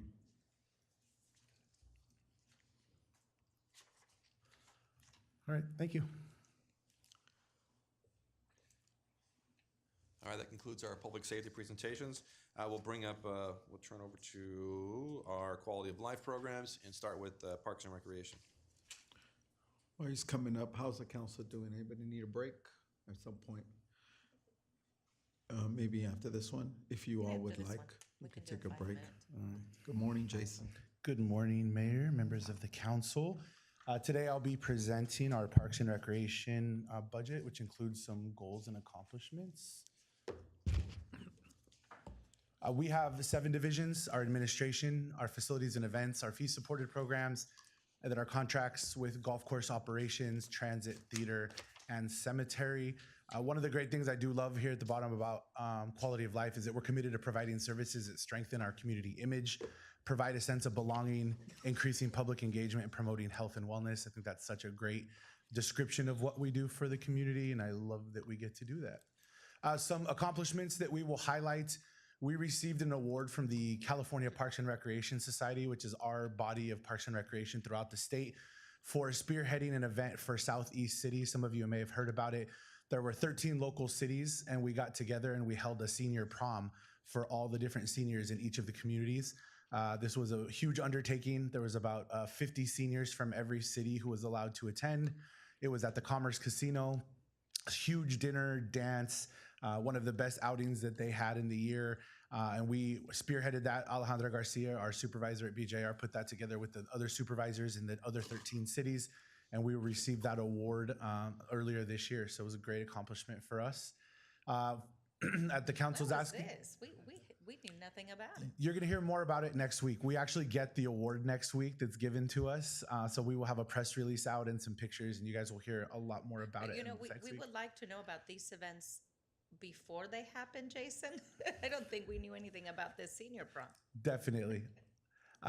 Establishment of the community-based organization program, the CBO program. So at the council's will, we asked to get this program started last year. It started in November of 23. We had our first go around in June of 2023. We are going to talk a little bit more about that one later, but we are glad that we had our first round of funding, and then we'll be bringing before you the second funding cycle later on this morning. One of the other great things we did was we collaborated with the Carpenters 55th Anniversary Planning Committee to host the commemorative events that took place. So that was a year-long undertaking of Monica Ortiz, our manager, being a part of those meetings, and I think it was a great event. They did a lot of great things. A couple other small ones that you have on there. I mean, we purchased a new Christmas tree. Everybody loved it. Moving on to our goals and objectives. These are all going to be projects that you guys have been a part of and asked us to keep moving along. The grant-funded renovation project at Rio San Gabriel. So if you remember, we have a grant there from Caltrans for $800,000, also $1 million from the Regional Park and Open Space District of the county. Unfortunately, we hit a small snag in that we have to do an environmental report because it used to be a landfill, and that report can take between 6 and 8 months to complete. So we had to get extensions on both of those grants. We won't lose any of the money, but it did push this project a little farther back. If you remember Rio San Gabriel Park, it will include a brand new all-inclusive playground. It will include new walking trails, security lighting. Both the parking lots, the north and the south parking lots, will get completely redone. The picnic shelters and amenities will be brought up to the other Measure S parks that were established a few years ago, but this park was not. And we will also be giving the current dog park a little bit of a facelift. So, and also an access bike trail to fix your bike if you get a flat. So that'll be a part of that entire project. We're hoping to have that complete by December of 25. So that we're looking forward to. Along with that, it will also include the construction of a community garden program. Unfortunately, we have to wait on that as well for the report, but we are getting together the standard operating procedures so we can see how we're going to put that together, get the program, and come back to the council with that so you guys can be a part of that process. And then also our goals are to complete the design and construction for an additional dog park at Golden Park. This was what the council asked us to move forward with. Right now we are in design stage. The next stage after this will be some community meetings with the local neighborhood to get impact feedback as well as construction feedback, and then come back to the council with that figure to be able to allocate that money at a later time. That highlights our main goals and objectives, but we do have some other ones up there we can't wait to get a part of. So that ends my presentation, and I can answer questions at any time. Yes. Thank you, Jason. I'd like to also maybe put on the agenda to revisit Treasure Island Park, just sprucing it up, nothing major, but just sprucing it up with the grounds. I know during Measure S, that was one of my areas that we looked at it. It is a wilderness park, but recently there have been some comments regarding it. I've taken a look. And the other day I was out at Furman Park and brought the dog. And we do have some water stations for people, but we don't have anything that would be for a dog. There's so many dogs around. Is there difficulty in putting a basin for a dog attached to an existing water fountain where a dog could get a drink in one of those metal round, nothing special, but something to think about in some of our parks that have that station? I need to double check because I believe that park does have one in the back. So let me double check. But yeah, some of our parks that got done with Measure S, we took into account puppy trays that are on the bottom of the counters. Okay. And then as far as Treasure Island, you'll see on our goals and objectives, that is one of the parks that's coming up next for our next funding cycle will be Treasure Island and Brookshire Park, looking at some different playground and resurfacing and other renovations. And little old Crawford. Okay, thank you. I do have a question. Right now, you said that you're identifying grant funding or for potential park renovations, and one of them is Brookshire Park. So right now, we don't have the funding for such renovations? Correct. So we have some, we have some design that's we're completing right now to see what that is so that we can go after some grants. We do have some money in our regional park and open space district that we could use depending what the dollar amount is. But once we're done with that, we would come back to the council to either reallocate money somewhere or give us some options to look at other things to do with the park. I have another question, Jason. How much is the exercise room at the BJR utilized? I know when that was established many years ago, and I don't think that has been expanded or again, but I would like to know, have we done any type of assessment as far as the utilization? And second, if we need to do any expansion or renovation of that? Yes, it was on our capital improvement project list from this past year. So Public Works and Parks and Rec have been working to look at what that will cost us. If we have budgeted $185,000, I believe, for the expansion, and we're seeing if that's going to be enough, and if it will actually be worth the extra square footage that we would gain. The one room, we would lose a room, unfortunately. So if we did it, it would back up into the TV room, which does get used somewhat, but we want to see if the extra square footage we would gain is actually worth the amount of money. So I believe we're still in the design and assessment phase, but we do have money budgeted in our capital improvement project for it to see if we can get that done. How much is that room used? Which one? The exercise room. Heavily, definitely. It's definitely one of the most popular features from our senior group. Because yes, I don't think that has been touched since It has. opened. We do buy new equipment regularly, but the building itself, we haven't expanded it at all. The square footage remains the same of the original project that was done. If I could also add to that, Councilmember Frumenta, as part of the analysis regarding that use, we're looking at possibly CDBG funding to some over monies regarding COVID that we got from the state and federal government. So we're just trying to see if that is something that we can utilize so we don't have to end up using general fund monies. So we're doing that as right now. Thank you. Regarding use, they had is it a bocce ball or a shuffleboard court? Do they use that? There's groups and teams? Yes, there's actually a group, the Pico Rivera Bocce Ball Club. There was a lot of members. Carrie Uva was out there often as well. And now the group has actually gained some ground. So they have about 2 or 3 tournaments a year, and they use that area out there right outside of our administration office. So we couldn't squeeze a pickleball court That's in there exactly anywhere, what I was right? going to say. Yes, Right, okay. Apollo. I know we renovated and it cost us a pretty penny, but knowing the momentum that pickleball has gained over the last several years, and that is such a sport for our seniors, could we look at adding a pickleball at some point? And I know we have it at Independence, but being right there at BJR would be more Being convenient, our right? community and senior center, being right there. Yes, definitely, we can look We'll into that. explore the feasibility of it and bring back a report on what we think Okay. might work there, sure. Did we already allocate money for the dog park, the second dog park, or it's still not allocated? No, the last direction we got from the council was to move ahead with the design at Golden Park and then come back after that so the council could decide what they wanted to do with allocation of money. If I could also just jump in on that, Councilmember Ortiz, we also submitted it as part of one of the funding requests to the federal appropriations process. So we're seeking to hopefully in the next few months to find out that it's something that's going to be selected as a project. I have a couple questions. Have we addressed the roof leaks at the Apollo Gymnasium? Yes, that project was completed thanks to Public Works, was completed 2 weeks ago. So for the first time in 25 years, we have a new roof at Apollo. Now I want it to rain, so we're ready to go. Yes, thank you for taking care of that. Wi-Fi, what is the status of being able to provide Wi-Fi at all of our parks? That's a good question. I would have to defer. I'm sorry.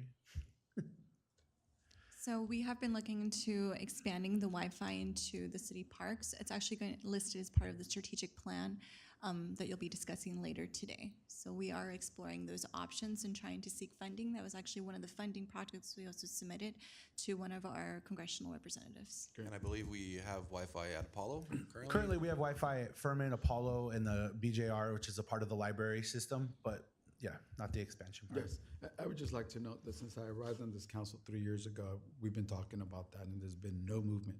And I think that's really important, especially what we learned from the pandemic is providing spaces where our families could have connectivity. So if we could, I would ask the council to join me in making this a priority for our residents. Wi-Fi in all our parks. I really would like to see this achieved in the next fiscal year. Thank you.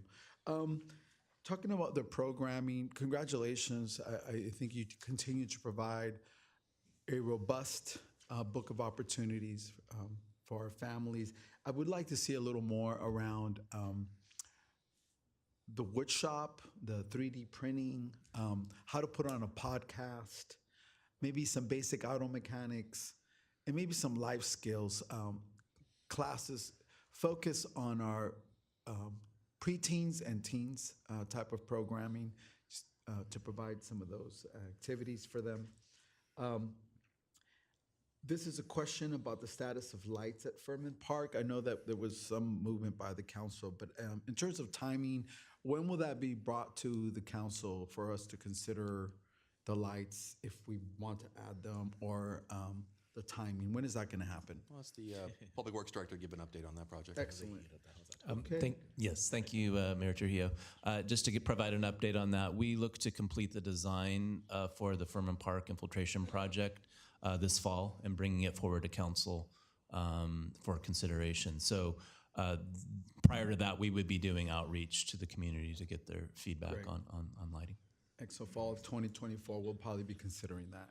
That's and then correct. depending if we decide to move forward with installation and all that, that'll probably would take us, what, to the summer of 2025? Yeah, it's at least 12 months of construction, so it would be, at least that long. Are we looking at adding lights in any other parks besides Furman? It's not something we've had conversations about recently. Okay. Have you identified the need for lighting in any other parks, in your opinion? Not necessarily. We have a great mix of passive parks that don't have athletic fields that don't need additional lighting, other than security lighting. Currently, I don't believe we have any unlit athletic fields. Furman Park is our last remaining actual park that doesn't have that. Okay. How about walking trails? Are they, in your opinion, lit sufficiently? Definitely. I think driving by our parks that have walking trails currently, that's one of the reasons why they're so important to people and like they're so popular, is you feel comfortable at night. And when you drive by on a main street, or if PD drives by, you can see all the way around the trail. Excellent. There's a nonprofit,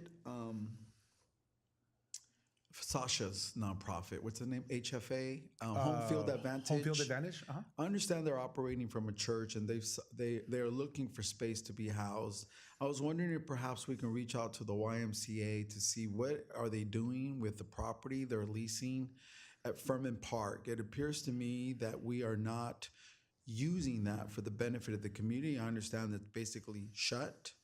They've actually made a comeback. So over the last 3 months, we've been working with Dan, the local president. And so they've come up, they've cleaned up the facility, and they're actually ready to start offering programming there. In the first or second week of June, the YMCA will start offering some early childhood education programming. Okay. Can you ask the YMCA if they would consider working with this nonprofit to provide some space. I think having them strategically located at a usable park instead of this church on Downey Avenue would be a great benefit to our community. I will tell you that's going to be the biggest conflict is that it's not just the usable space they're looking for, but they want a combination of usable space and athletic fields, in which is going to be very difficult because of the amount of athletic fields that we already have allocated to our historical user groups. So for instance, if we gave them Apollo, they would have a facility as far as a building goes, but I wouldn't be able to get them any park space because we already have Northwest Downey Little League and AYSO who use that location. So that's been our back and forth with Sasha, is trying to find him a perfect location where he can actually get both, which is what he's looking for. Okay. What about the Rancho Los Amigos, that new complex? How heavily utilized is that? Because I also want to make sure that we are giving priority to Downey groups. Correct. Tell me a little bit more about the usage. The in that usage has field. been off the charts for us. So we have 3 or 4 different user groups who are a part of our process. They have to go through our field allocation process in which they have to have at least 55% residency rate. They have to turn in their rosters to us, which our staff have to check. So over there, AYSO currently has over 1,200 kids in the program, and they're at 7 different schools previously. So we've been able to move that program now over to Rancho and free up some of those school sites for other groups to be able to use them. We also have Downey United and Downey FC who use that facility, in Cal South Soccer. So 6 or 7 days a week, that place is completely packed, along with our youth flag football program. The problem there with Sasha would be he wouldn't have the clubhouse component. We can get him field space, but not we the couldn't clubhouse. dedicate that building to him, and it wouldn't be big enough to suit what he's looking for. Okay. Yeah, we've been working with him. I know. I think all of us as a council at some point or another have had various conversations with him. And Yep. Yeah. We continue to try to partner a deal with him in the school district, which got them there in the first place. But I do think that's going to be his best bet, to find an unused classroom or area that he can use. And then also the athletic fields after school is going to be a better bet. Have we reached out to the district to, Yeah, hopefully get them we to do it? facilitated their first meeting, and that's what got them going at all their school sites that they have now. Great. So I think they're trying to parlay that now into this next venture that they're doing. Thank you.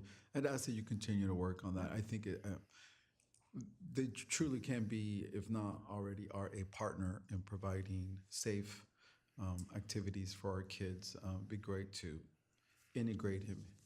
Can I mention on the lights, could you please keep Independence Park still in the back burner? 20 years ago, we were being able to have a grant from Edison to put in lights. Only 2 of those 4 fields are really lit. Field 1 and Field 4, the little field. We have Field 2 and 3, and the we back. can't have evening games. And so that's a park that needs lights, where we could have spring ball, fall ball, travel ball, and the league can't. So I know the league has been a little bit quiet, but they've desired lights for 20 years. And that's an area where it's not infringing on a lot of the homeowners. You have a commercial space, you have store and lock. It would be a perfect area to get those 2 fields up and lit. Thank you. The last thing is park rangers. How are we? I understand that the park ranger program is not under the police department. Yes, actually, we're proposing to bring it into our Parks and Recreation Department so that they can have an enforcement wing to look at and monitor our parks on a regular basis. One of our proposals this year was to upgrade, reclass some of the park rangers so that they can actually have the citation ability, so they can go out there on a regular basis and keep the parks clean, keep them safe, and cite if there's anything that they find going on in the parks, off-leash dogs, campers, that kind of thing out there that shouldn't be. So. how many park rangers do we have currently? We're budgeted for 4 part-time park rangers. We currently only have 1, where we just gave conditional offer to a second, but it's been a difficult recruiting process for us. Because I think with a heavily usage of our parks, a part-timer seems like it's not enough, right? And if we only have a part-timer, we have budgeted for 4. Yeah, one of the things that we'll definitely be looking at that, because we may be bringing in at some point a proposal to look at a full-time park range deployment and everything. But yeah, we're definitely going to be evaluating that as we go through this transition with parks. And focusing with the skate park. We hear a lot of issues with the skate park, Independence Park, yeah. We have a private security company that we've been using for the last year and a half that's helped out a lot better. So the same security company and the services that the community development department goes, part of the contract is for Independence, which has been a huge help for us. So this private security company also monitors the rest of the parks or just Independence? Also the golf course, places that we normally have security enforced, this security company handles that as well. So when we have special events that are overnight, they will do that for us as well. But ongoing, Independence Park is the only active park that we have security at. Okay. At the golf course, it's more parking lot security for vandalism for cars during weddings and events. But we do hope to revitalize the park ranger program so that you're going to have to see a lot more of them out in the community on a regular basis and monitoring all our parks. The CBO program was established last year, correct? Correct. How's the program? Are we going to get this year's update for what are we going to approve? You will, at the end of this session today, we'll be bringing you the second funding cycle of the groups who have applied for this next round. And do we see a lot of people applying for the CBO program? Or it's just We same? don't. I think we still need to kind of maybe get it going so that people understand what we're doing. And the main goal was to try to consolidate so these groups wouldn't come to the council every month asking for money. So we have a nonprofit distribution list that the city has. We've also put publications out on our city website, social media, The Patriot, English and Spanish. So we've really been trying to get the word out there. I think next year, the third funding cycle will really be the telltale sign of where we're at to see where we go next with it. Yeah, it takes a little while for people Correct. to see what we're offering, so they keep coming in front of council. to ask for money. Last year we had 7 applications and we funded 5. This year we only got 4 applications. Wow. You would think you would get more, but okay. I also think that people understood if say this the best way, if their program withstood our requirements. So I think some people always want to come request money, but once they see the list of requirements and that some people did not get funded last year, I think they kind of realize it might not have been in their wheelhouse of what they were doing. Okay, thank you. Thanks, Jason. Thank you. Thank you, Jason. Thank you for the Christmas tree. Is this a good time for a break, or you want to continue?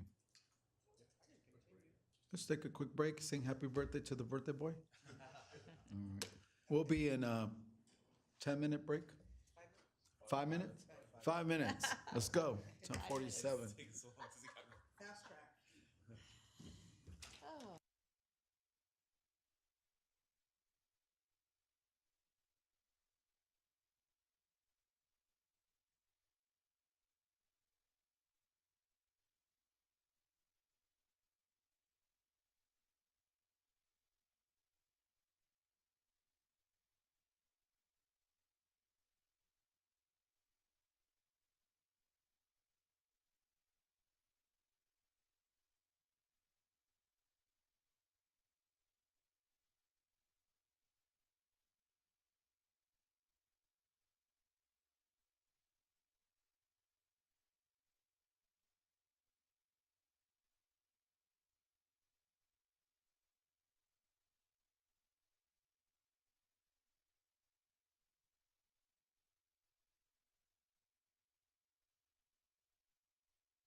Augustine, it's only 8, and I'll send it to you when we're done. Okay, thanks.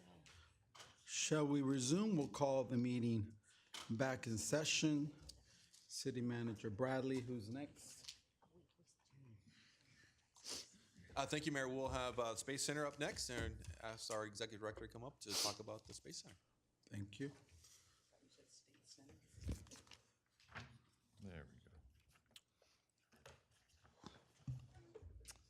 we go. Good morning, Mr. Mayor and City Council. How you guys doing? So I'll be speaking first about the Columbia Memorial Space Center and see where we're at. As you know, the Space Center's been around since 2009. We're a department of the city. And we provide education programs, exhibitions, community events, and then we preserve the aerospace history of Downey, which is a major part of our historical story. Our mission is to ignite communities of creative and critical thinkers. Our idea is that creative and critical thinking is shared by everybody, so it's relevant to everybody, but it also feeds into STEM. And then we're here to bring people together. We're a social enterprise more than anything else. 2023-24 has been another banner year for the Space Center. It's been a lot of fun. As of April, we're past 70,000 engagements. We've seen about 35,000 school kids, and actually that number is higher right now because we are booked out for field trips all the way to the middle of June, which means about 360 kids a day between Tuesday and Friday every week. This year, we had about 30,000 people attend City of STEM. It's become super big. It is LA's Science Festival, and lots of STEM programs. You know, the Space Center has been growing in its leadership in STEM in Southern California, so much so that people are starting to really take notice, like Blue Origin. Blue Origin's Jeff Bezos' space company, by the way. He sends people up for suborbital flights. Anyway, they chose the Space Center to have its very first LA-based or LA regional engagement. And we now have a Blue Origin space capsule in the Space Center up until the middle of June. So if you want to sit in a capsule and feel what it's like to be up past the Kármán line, which is where you get to be an astronaut, go sit in there. It's all a bunch of couches, but it's super, super comfortable.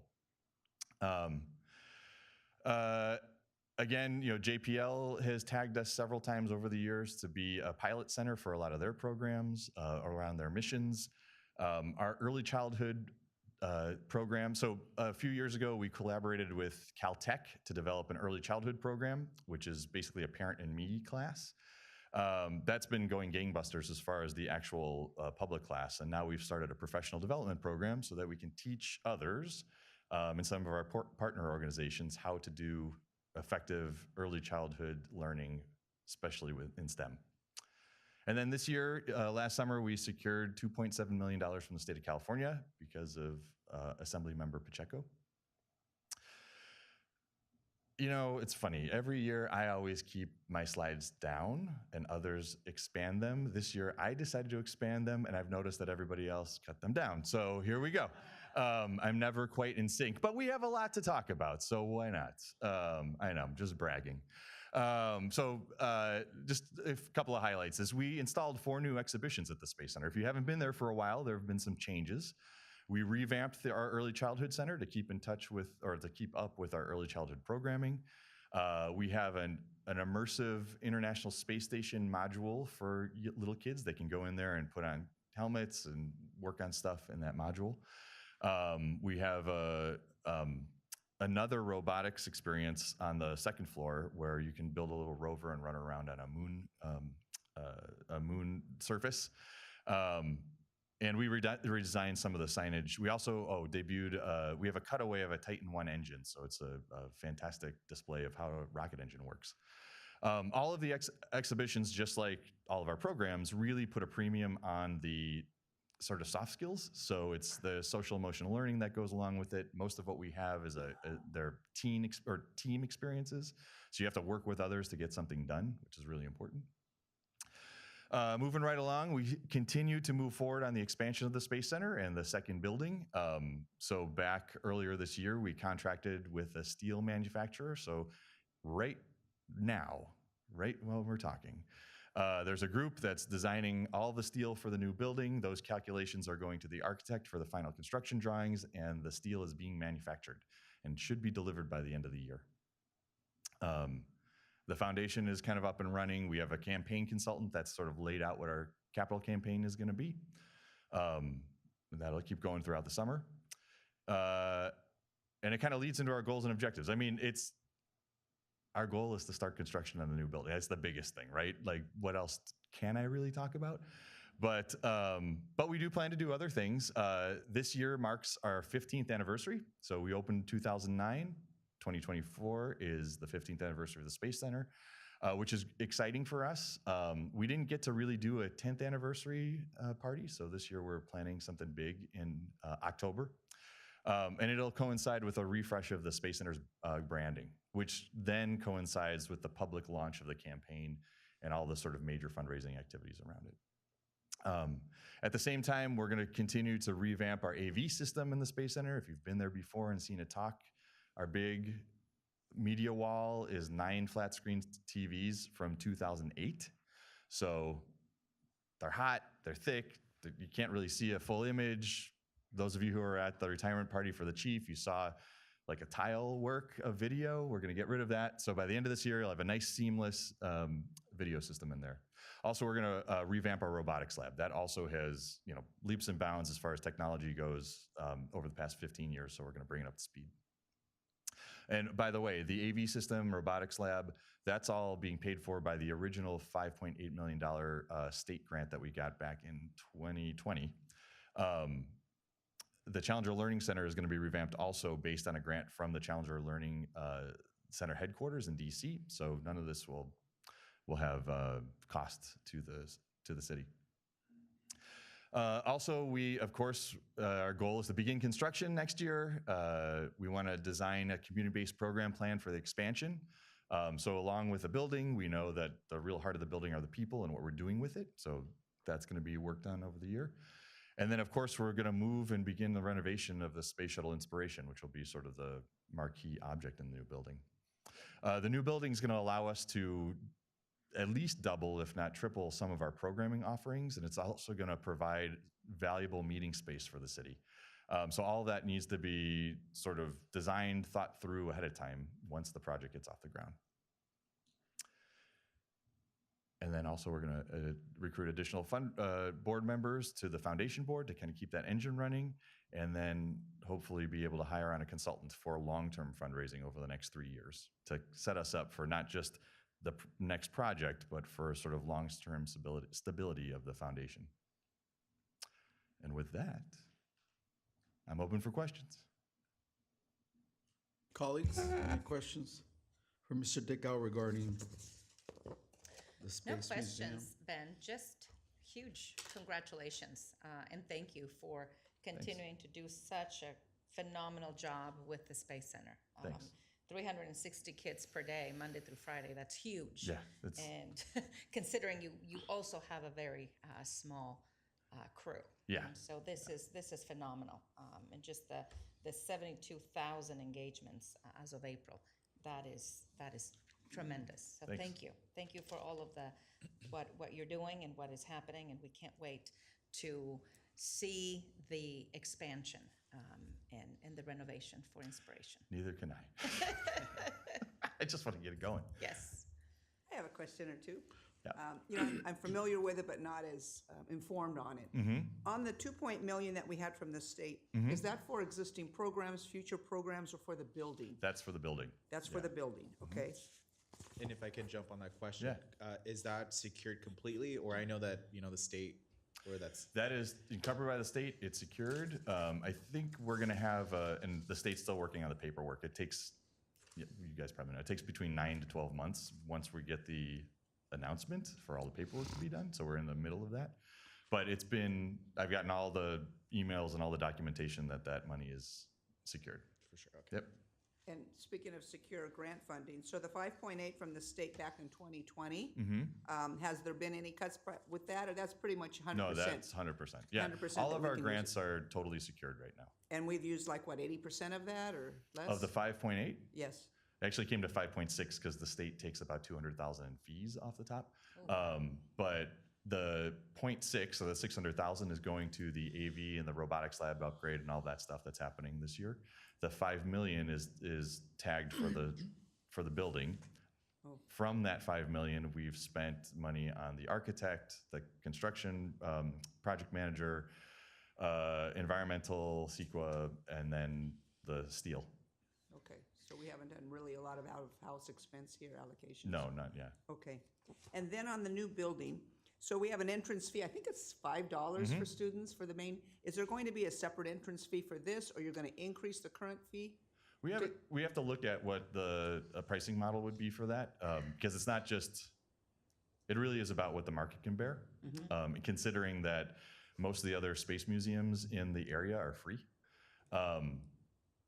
As far as, I'm sorry, what was the first part of your question? Well, if they're going to increase the fee, because I know yeah. you'll have operational costs in addition to your current building, right? Yeah, yeah. And there'll be an expenditure there that we'll need to support. Yeah, but again, it really depends on what the market can bear for that. And you were going to ask if there's two fees. There'll be one. Okay. You'll be able to enter the current Space Center building and basically get a ticket for both places, or go to the new building, get a ticket for both places. It's going to be the same. All right. And Ben, one last question from me. There are deadlines for this project, and I saw somewhere in this binder the total cost versus where we are right now. What are the deadlines to reach certain milestones this year? So for this year, so that 2020 grant, we have to expend all the funds by next March 1st, and we're on track for that. All the other grant funds, we have to spend by March 1st of 2026. So those are, it's not like we can just kind of drag this thing out forever. We have to be spending that money and getting it down. Anyone else? I have a couple questions. Thank you for your presentation. I really do think, Ben, that one of the most important things about the city, and that's our history with the space program, is in your hands. I applaud you for the great job you're doing it. I'd like to propose that you consider, in terms of our branding, adopting the astronaut as sort of the city's mascot, if you will. If we were to do that, I would like to see at our night market city events, I think it's already at the Space Center. It's what the kids could get. It's like a wooden thing, and then they put their head in, and then now they're an astronaut. I'd like you to consider, I've seen it some functions, like they bring out this big robot that has all these LED lights. Yep. Think of that as an astronaut, something that the kids would look forward to, that represents the city, our future unlimited. So I'd like to see if we can consider that and build that into our budget. I want to build more buzz around the astronaut in the space program. I think that's the expansion of this museum is a priority for this council. I understand that you will be supervising the consultant slash fundraiser. Really want us to focus on the federal connections. Can you tell me what exactly is the relationship of our museum to the Smithsonian? We're an official Smithsonian affiliate. So the Smithsonian is the institution, right? But they have, it's about 25 years ago, they started an affiliate program. You have to go through a ton of documentation. But we became a Smithsonian affiliate right around the time that I started. And basically what that does is that gives us access to the Smithsonian collection. We can bid for things in their collection and have it come on a loan basis, obviously. We also get access to speakers. Just a couple of months ago, the chief curator for the Air and Space Museum was out. We had a great conversation because they recently renovated the Air and Space Museum, but they're really lacking on the Downey story in the Apollo section. So we had a great conversation about that. It just opens us up to a much larger playing field as far as objects and sort of notoriety. Do they know about our capital improvement project, the expansion of the museum? Absolutely, yeah, and they're excited and they're ready to be partners. Okay. It almost seems to me, since we are an affiliate, that when it comes to federal appropriations, there should be a carve-out for pre-existing affiliates. That would be awesome. However, in talking with Congressman Garcia, Currently, Congress isn't able to directly fund museums or memorials. What Not a even, shame. not even pre-existing? Nope, no. It's specific in the language of the Appropriations Committee. So it seems, since we've basically conceded that we're not gonna get anything from the feds, I would like you to consider the private sector. We always know that a large sector of the federal budget is money allocated for aerospace defense, the Boeings of the world. Yep. Would really like us to develop a campaign where this might be a naming opportunity for one of these huge companies that we know get billions in federal contracts, as you will. They must have a public affairs, government affairs representative that we want to become well acquainted with. We need to get to know who these people are, who's the right person that controls, and for the next 5 years or whatever it is, every year we should go back to them until someday, hopefully, they say something. I think that's a great opportunity for us to get these much needed funds. Can I follow up on that really Yes. fast? Well, for one thing, the beauty of City of STEM, this is the secret, is that it's allowed me to make these connections, right? Because they've all been sponsors. Northrop has been a sponsor, Boeing's been a sponsor. So we have ins with a lot of these companies. With a full-time consultant fundraiser on board, it'll help to sort of push that to the next level. We've been asking for, six-figure sponsorships, but now we're going to be going for larger. And as part of the campaign plan, we'll be rolling out the website digital portal, basically, that'll allow for us to name certain parts of the building, or allow donors to name certain parts of the building. So that'll all be rolling out over the summer. Excellent. Outstanding. And then just this last thing, and this is more for our city manager, looking at the future of the big capital improvement projects that this city will undertake. I understand, obviously, our priority today is the museum expansion. And then, to me, I believe that it would be the Volte buildings. We actually have, we have a conversation about the contribution to the Space Center project a little bit later, as well as we have in our strategic plan looking for opportunities to explore the redevelopment of the Volte building as well, and our plan is. Excellent. So we will discuss budgeting, financing for the expansion later on in the conversation today? Yes. Okay, because I think a couple of us really want to talk about that. Last thing on the Volte buildings and federal appropriations, since they're not going to fund our museum, which is the number one priority project, I believe, of this council. Can I just say that Yes. that could all change after November? True. That's So we true. continue to go back at the feds. I mean, we have to Yeah. try to leverage these relationships with Linda, Congresswoman Sanchez, and with Mr. Garcia. But I want to start getting used to, okay, if we can't get money for that, can we get something from the Volte buildings, right? Because they're talking about no museums, but this is office space, which is the current zone use for that location, my understanding. So we have a city with historic buildings that we need space to grow into for our offices. Then if you're not going to give us money for the museum, we should just start saying, well, how about the Volte buildings, right? But I do want to be careful that we don't trigger anything in terms of locking us into construction that we're not able to afford yet. But just keep the Volte buildings in the background. That's coming after the museum. I'm sure this future councils will be focusing on that. Thank you, Mayor. Yeah, and we do thank you. annually look at our funding plan for our federal asks and priorities that we seek annually. I did hear you say something about looking at a space astronaut as a mascot for the center. Is that something the council? What do y'all think? Can I And just- this is, Sorry, go ahead. we already have, we have a real spacesuit that you can get into and get your picture taken. Yes. You can touch it and all that kind of stuff. So we take that out to events already. Yes. It's a little bit of a pain. It's pretty heavy. It's about 300 pounds, which is about how much the spacesuit actually Yes. weighs anyway. So it's not easy. We have to put it on a dolly and move it around, but we do it already, and we're happy to keep doing it. I think it is a great mascot, and it is like a photo op at the Space Center.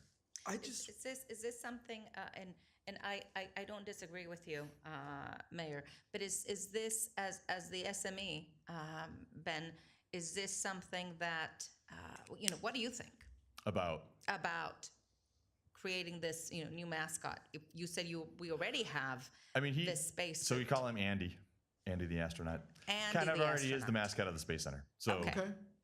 Let's, Wait, can I say Andrea? or what? Yeah, I sure. thought binary. I didn't want to name the astronaut. There you go. That's fine too. But A. in all The astronaut. in many branding campaigns, Sure. you have a mascot that can make an impact. Imagine seeing this gigantic, again, I'm thinking of that robot. Yeah, it's kind of tall.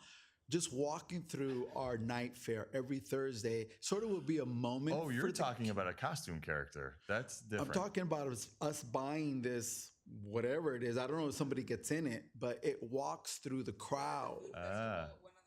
Well, they brought it one Yes. time, but I thought, what if we had this mascot, Andy, and similarly, like we have Howdy, our dog, who's very popular. Imagine if we had Andrew the astronaut. This is known what Downey becomes known for. It coincides with our space history. Again, just want us to consider some sort of mascot, but I don't know if you need to hire somebody. I feel like this is this might be a citywide thing. This is not just the Space Center. Yeah, We're happy this to is- consult on it, though. This is anytime Andy makes an appearance, it's a moment that kids are going to remember, and it'll add to the Downey pride that we're known for. I think the astronauts, the logical mascot, if this council wants to We'll explore the adopt it. feasibility and bring something back to the council. I think we can, yes. Thank you. Yes, I think it'd be something great for I agree. our city, and which And- will and we help. can- And we can still keep that so that kids can get into the Sure. space. Absolutely. Right? Yeah. And I was thinking of the wooden one because I realized that looks expensive. That astronaut outfit you Yeah, have yeah, over yeah. there looks expensive. Yeah, I didn't yeah. want to mess with it. So I thought that wooden thing where they just stick put your their head in? and Got it. click, maybe you have a picture of Andy next to her, or Sure. Andy could stand next to them. Yeah, Andy will just be part of Downey for all our events going forward. Yeah. Sounds good. You reminded me of the blue jumpsuit that I have that I bought from Rockwell's gift shop years ago, and I will find it and donate it. Great. there That'd be you go. awesome. Okay, Yeah. so I seconded your motion. Thank Mario. you. Thank you. All right. I have no further questions for Mr. Dickow. We'll keep him up here and have him go into All the right. library for us. All right. Get to the library. Downey City Library. So, we are your full-service library. Years ago, we connected the mission of the Space Center and the library to be the same, ignite communities of creative and critical thinkers, because essentially we do the same thing. We just use different tools for it. Our resources, we have our physical and digital collections. Our physical collection, which means books and stuff, is about 92,000 items. Digital collections are 100,000 items, and that's all free with the Downey Library Card. We have our workshop where you can find 3D printers and take classes in 3D printing. Also our media studio where we have our full podcast studio. Mr. Mayor, you've been on that before, and we do classes and podcasting there.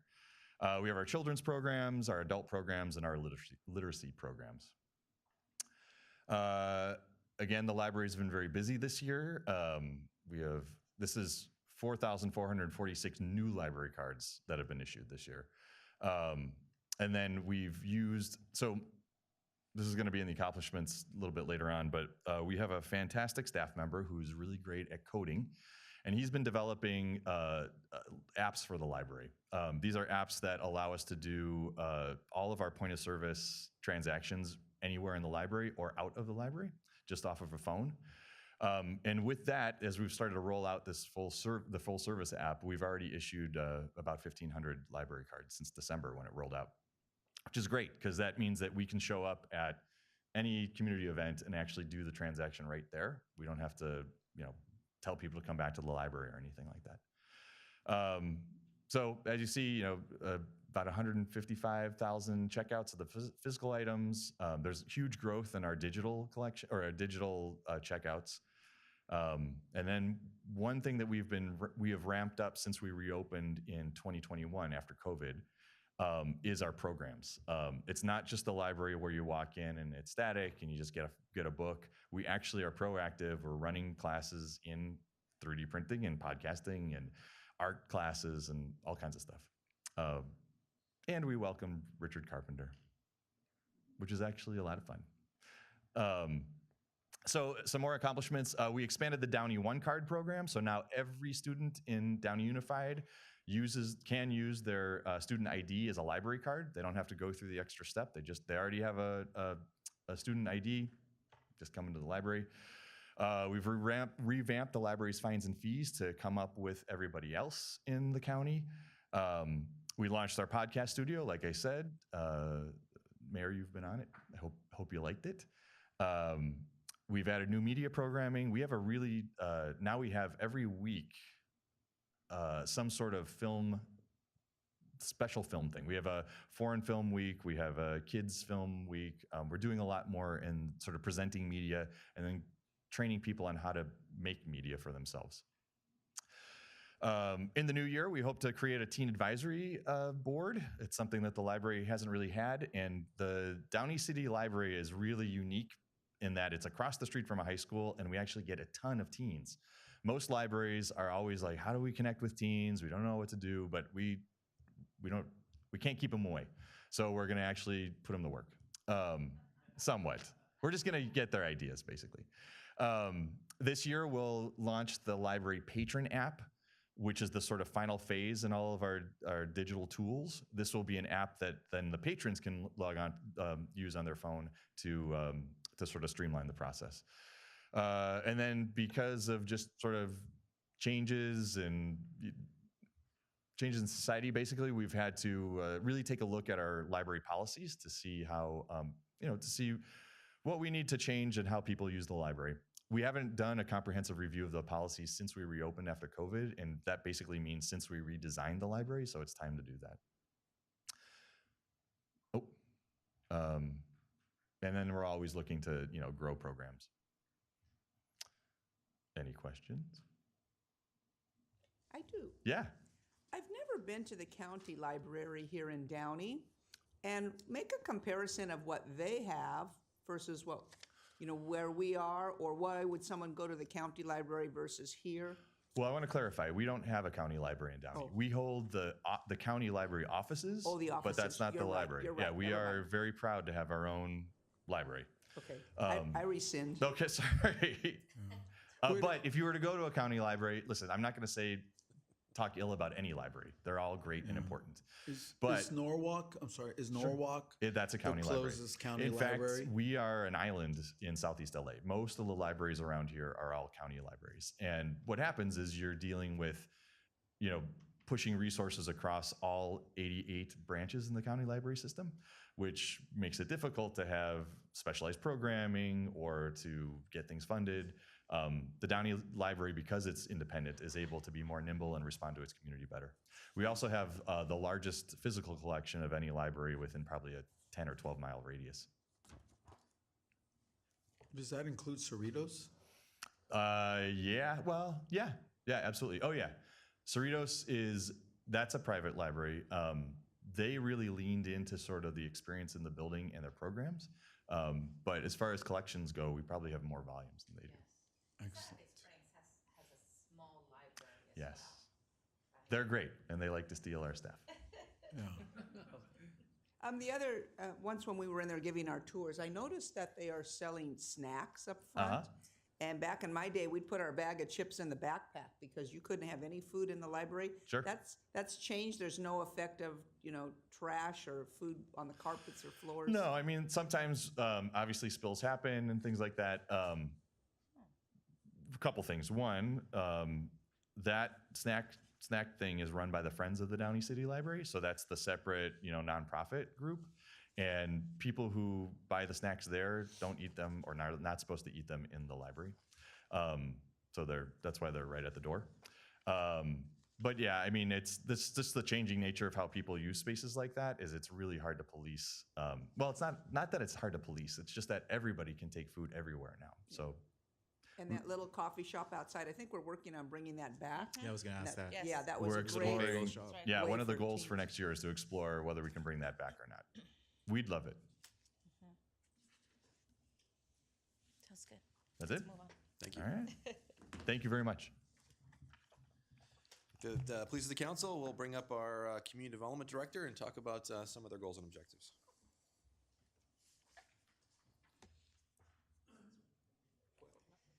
Not with us. Keep the questions to a minimum, folks. Good almost afternoon, everyone. And I'll be presenting tonight, or this afternoon, the Community Development Department. The Community Development Department is comprised of 4 divisions. the Building and Safety Division, Code Enforcement Division, Planning Division, and Administration. The Community Development Department is focused on improving and sustaining our neighborhoods and all the infrastructure that goes with it. Something unique about the Community Development Department is that we mostly, probably about 90% of our work on a day-to-day focuses on what is happening on private property. And that usually starts with the land use and planning and zoning topics that we bring up. And then we expand from there, working with our partners in public works and police and other departments as we get into the weeds of our daily operations. The Building and Safety Division, I think as you all know, is focused on issuing plans and permits. What big heavy lift that they have on a daily basis is keeping up with the demands of permitting, plan checking, keeping timely reviews, which is something that we focused on over the last 10 months. The Code Enforcement Division, you received a pretty robust presentation just a few nights ago related to the Code Enforcement Division, but just as a reminder, the division is really focused in the last few months, and I think even more so moving forward, on monitoring a proactive code enforcement program and all the components that go with that. And finally, our department's administration division oversees the contract administration of our various facets that we deal with in building code and planning, adherence to our approved budgets, and also supports the department's divisions. To highlight a few accomplishments in 23-24, one of our huge accomplishments has been the launch and the enhancements that we've been able to complete in our online permitting system that's called Acela. The Acela system is a system that's online that someone, effective April 1st of this year, someone can go online, submit a permit for solar panels, a patio cover, a room addition, industrial, non-residential, commercial tenant improvement, a new building, you name it, they can submit it. So we are really grateful for all the support that we've received from the IT department and other departments as we've been able to develop the enhancements that we need in the system, and specifically, I think, to the staff of the Building and Safety Division over the last few months to make that happen. Since April 1st, we've been working on a hybrid approach. We still receive the traditional in-person submittals as we educate and get people familiar with what it is to submit online. We've developed some online tools, some videos to walk people through the steps to submit online because it's not easy for everyone. But since April 1st, we've received 41 electronic submittals, and we actually do get on a daily basis inquiries about how it is that we can do that. I think when people find out that we have both, sometimes they choose maybe the in-person, but the in-person gives us the opportunity to talk to them about follow-up submittals online. And then we do have a plan to eventually, in the fall, as we go through the summer, is to start promoting online submittals only coming in the fall, just to get people used to the process and letting them know that it's going to be coming soon. I've presented recently on the proactive code enforcement program. We have an emphasis on a voluntary code enforcement and education outreach. As I mentioned this past week, we've really focused on the commercial shopping centers, educating and talking to the commercial property owners, the management teams, and then owners of vacant buildings and lots to really address some of the aesthetic issues that we're having in the community with some of those parcels. We've also, as part of that, is spearheaded with our partners in Public Works and Police, the bi-weekly cleanup program of encampments, and that has morphed into a weekly encampment cleanup. That's something we encounter almost on a daily basis. If we're able, just last Friday, I reported 2 encampments along with others, I think, that happened on the weekend, and we're able to address them almost in real time within an hour or two if that's the case. So we also have a really strong partnerships with property owners existing. So if it's a property that's already being monitored, that's already been secured, but it just so happens that an encampment sets up overnight, we're able to also partner with the property owner so they can actually take care of the cleanup themselves, and we've seen a lot of success in that as well. For planning applications and entitlements related to special events, CUPs, things of that nature. Over the past year, we've processed 145 entitlement applications to date, and we've processed 45 residential projects over 4 project sites. And we've also commenced on our general plan update of our city, starting with our housing element implementation, which includes some rezonings of our properties to facilitate housing development. And then as part of that, we're also looking at updating our circulation, conservation, safety, noise, open space, design, and economic developments of our general plan to ensure that our entire general plan is consistent with one another, and also to ensure that we have our guide moving forward for the next 20 years. And finally, I'll highlight, I think I highlighted the proactive code enforcement program. Something just to highlight on that, the word monitoring is because it's important to make sure that as we have different components that we've identified to be the strength of what's behind the proactive code enforcement program, we also want to make sure we look at metrics. Are things working? Are they not working? Do we need to allocate resources in a different way? So it's a program that's fluid throughout the year, that we don't just set it and just hope that it works. We're actually monitoring on a frequent basis. And to highlight some of the goals to our department, we're initiating our Downey Code Streamlining Improvement Program. And what does that mean? I touched upon it a little bit last week with the code enforcement, not only for code enforcement, for planning and zoning, looking at our municipal code, what's outdated, what needs to be changed to maybe respond to today's market. We see that a lot in development standards. We have some applications that come on a regular basis where folks are asking for minor modifications to small items that we think are maybe impractical, and maybe there's an opportunity to streamline the process for homeowners. We're also looking at making sure that our zoning code is up to date with state law related to ADUs. That always seems to change every year. There's other state laws that we need to be consistent with. So that's something that we would be bringing just right after the fiscal year to our planning commission, and then eventually to our city council for review. And then the last item that I'd like to highlight is we're also looking at implementing a geographic information system where we can map not only the code enforcement activities of the city in real time in a map that is accessible to the public, but also our development activity map. The idea is that any type of permit that's in with the city or an entitlement project can be mapped with ease on a mobile device, an iPad, on a computer, and you're able to see in real time, this is where I live, this is a project that's happening just down the street, and get some basic information on that. So that's something that we'll be working on the next fiscal year. And that concludes my presentation. Thank you. Thank you, Irma. Couple of comments.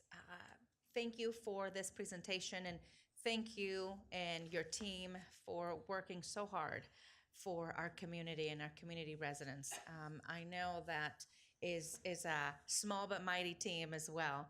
And I know we have some really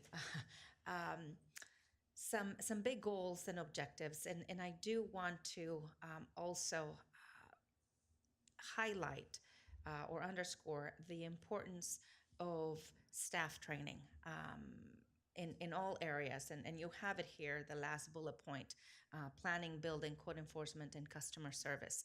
I know that as we, again, are the face of our city and the community, it is really important to ensure that from planning to building, that the people that are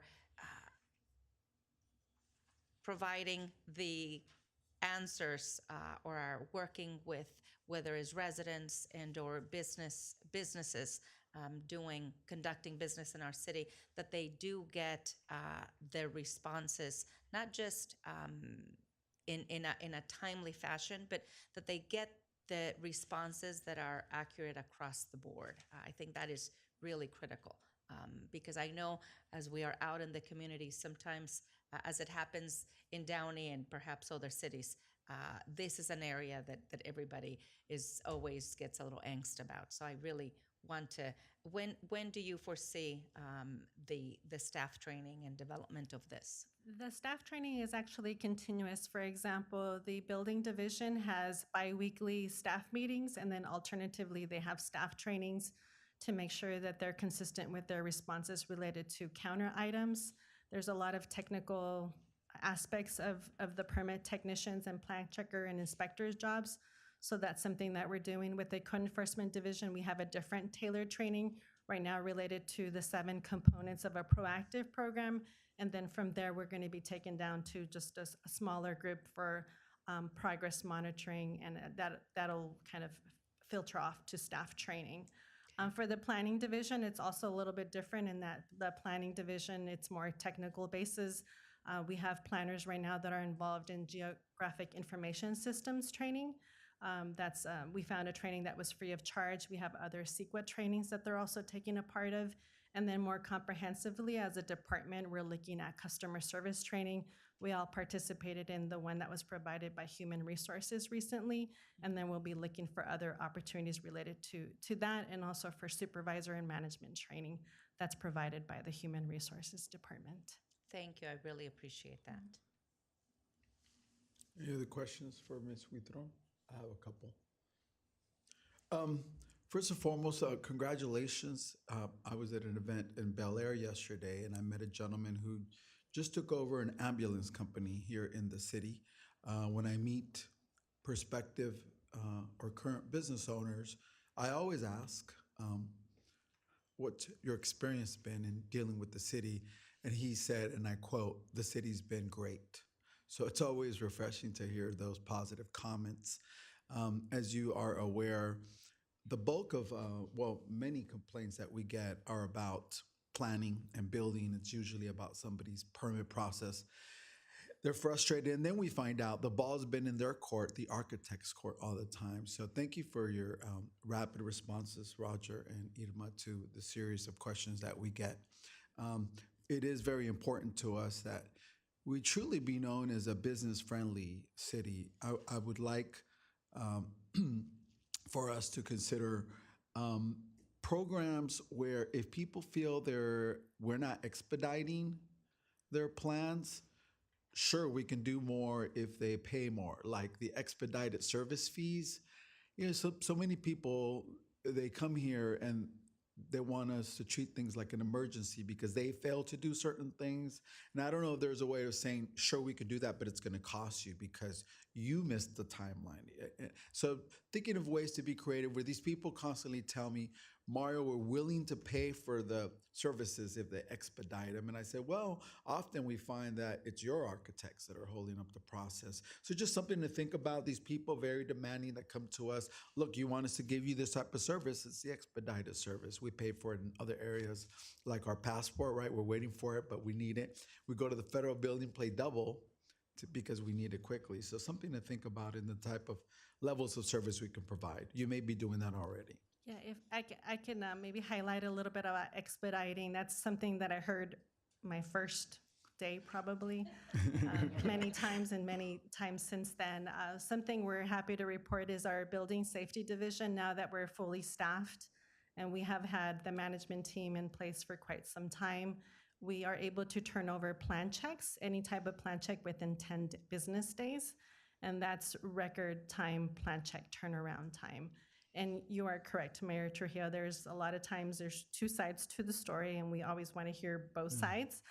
But there are many times where we are actually now calling the applicant, letting them know that their corrections have been ready for a week or 2 weeks, because we start getting worried that they're not picking them up when we've completed our review. So point well taken. That's something that we're continuously monitoring. Like I said, it's not something that we just say we're going to do and then don't look back to make sure we're still doing it. We're also, through the building division, taking the lead as we're also speaking to our partners at Public Works and the planning division, the planners, making sure that we're all keeping within the same timelines so that the plan checks can truly stay within that 10-day turnaround period. I just want to personally thank you, Roger and Irma, for making this issue of priority. Customer service, like Councilwoman Fermetta said, is very important.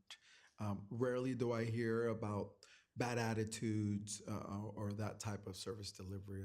So thank you for that. And maintaining that top level of service that our residents expect from us. We are a somewhat expensive city, and people don't mind paying for good service, right? We tip if we get good service.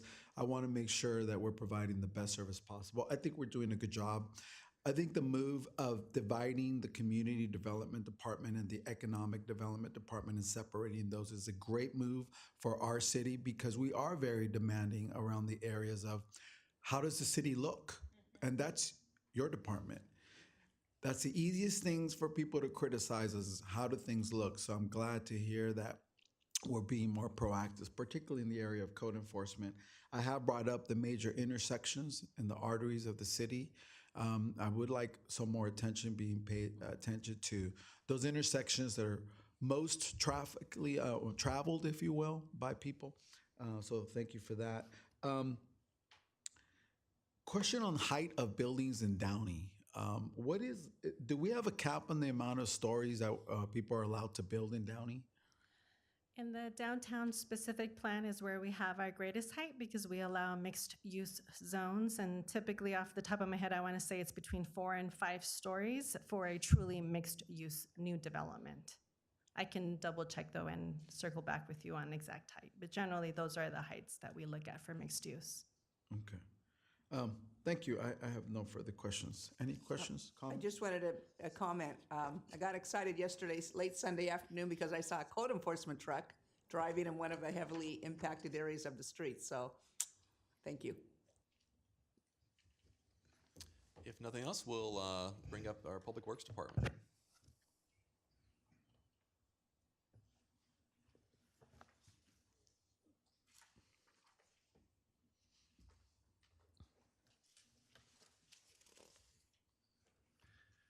Good morning. Good morning, Mayor Trujillo and council members. Happy to give you a little bit of an update on our budget for Public Works. As you know, our Public Works Department handles our city's roadway network, traffic signals, maintenance of our street lighting, water, sewer, stormwater, and sidewalk infrastructure. We also do all the vehicle fleet maintenance and handle all of the trees and managing our urban forest, as well as maintenance at our parks and recreation facilities.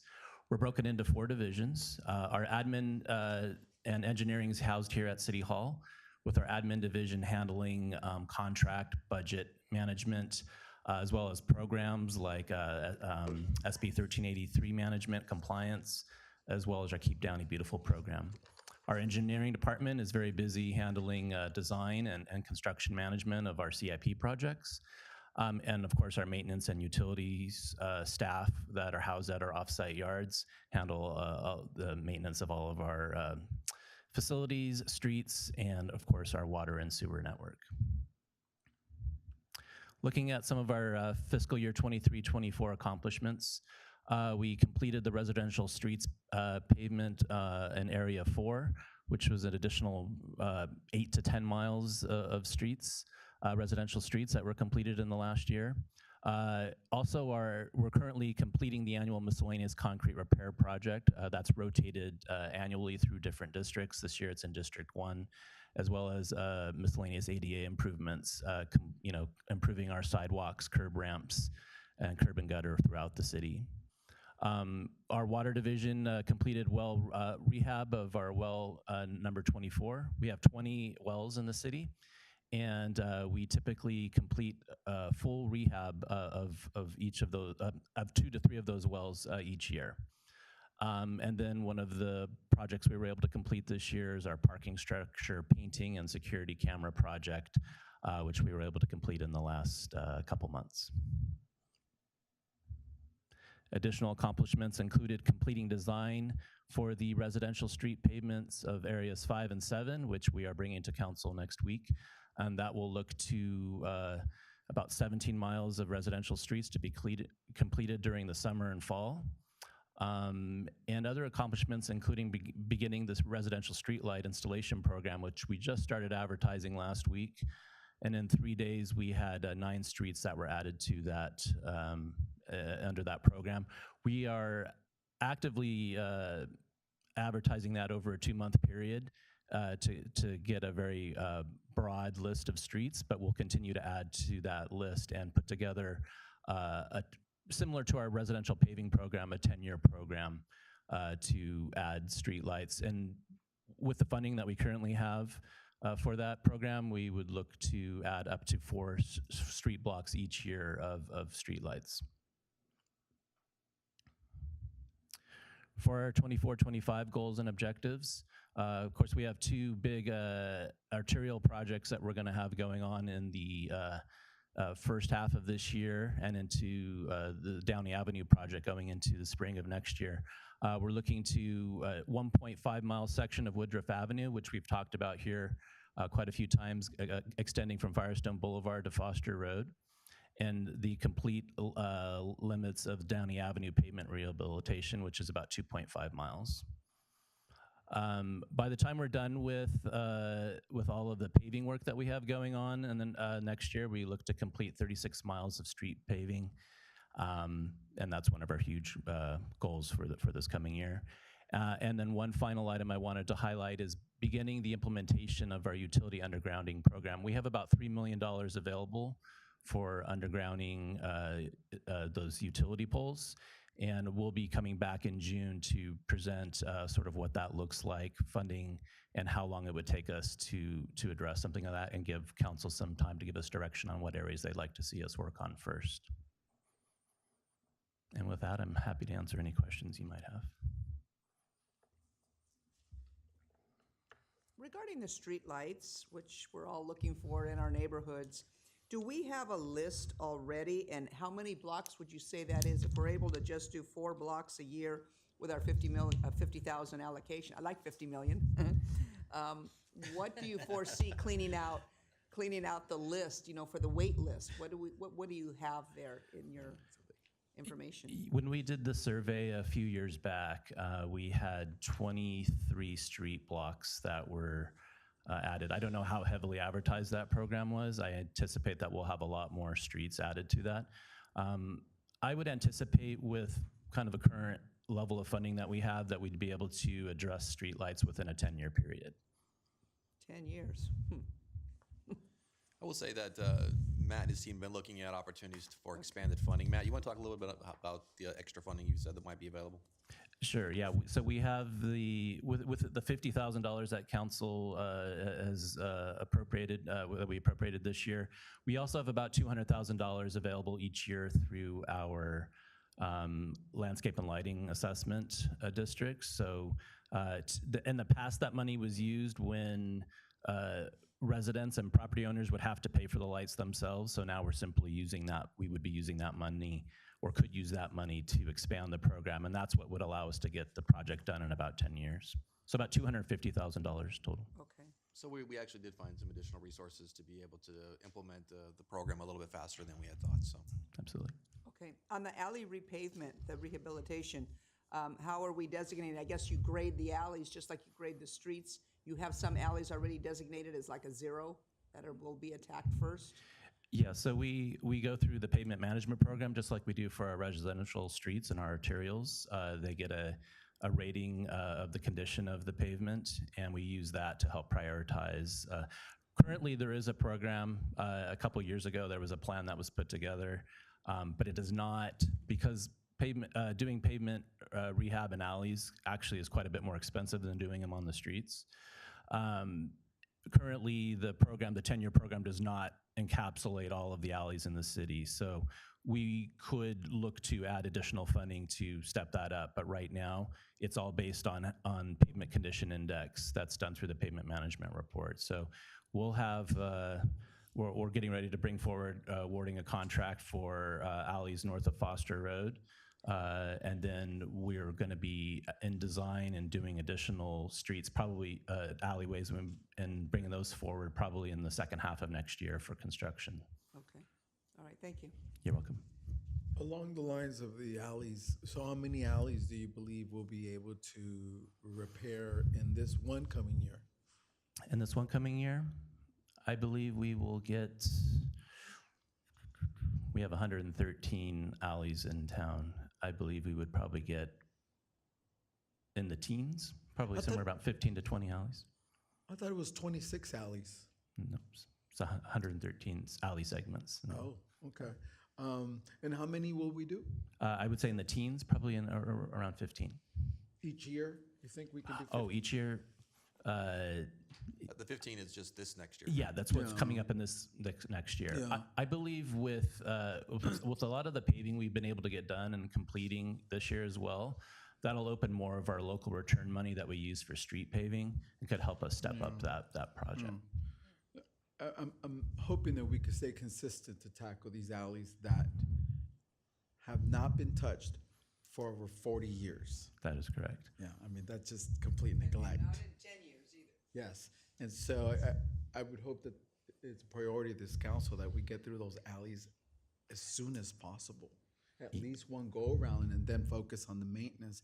I mean, Malibu has done an incredible, and I know we're not Malibu, they've actually converted alley space into parklets where there's greenery, they added some lighting and kids can ride their bikes. Yeah, block to block, street to street.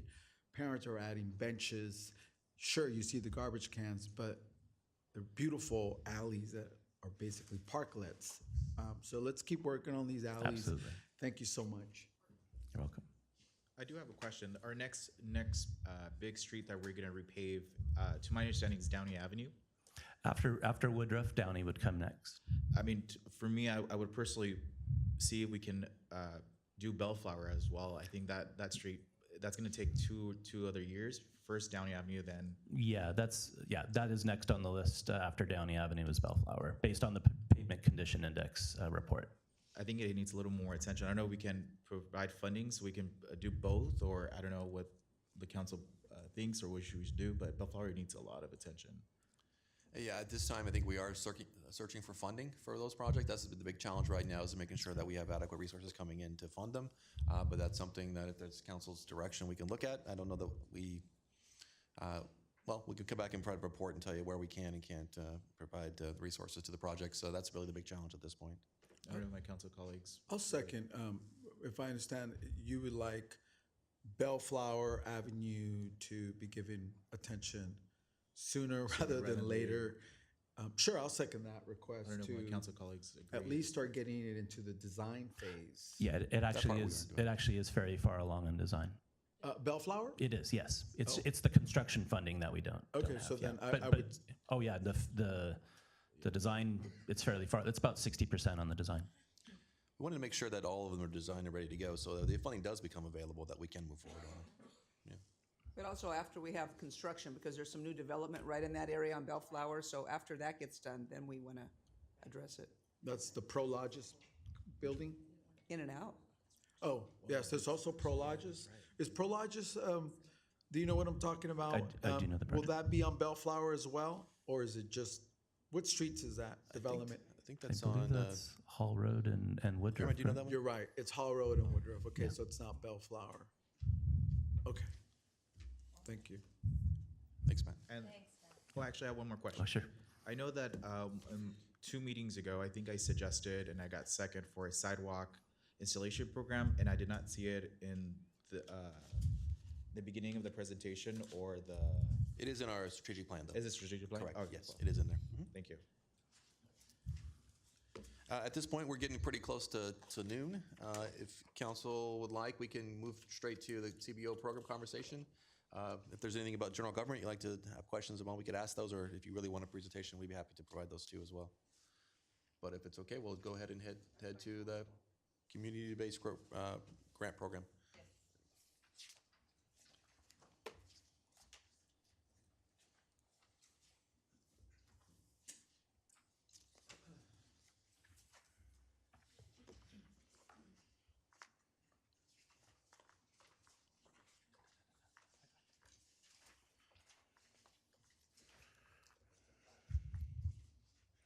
There we go.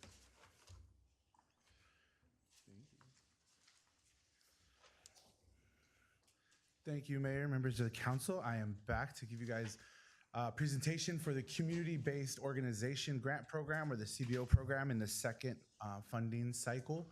So just a little background. In June of 2023, the council created the Community-Based Organization Funding Program to assist local nonprofits that serve the Downey community in providing benefits to Downey residents.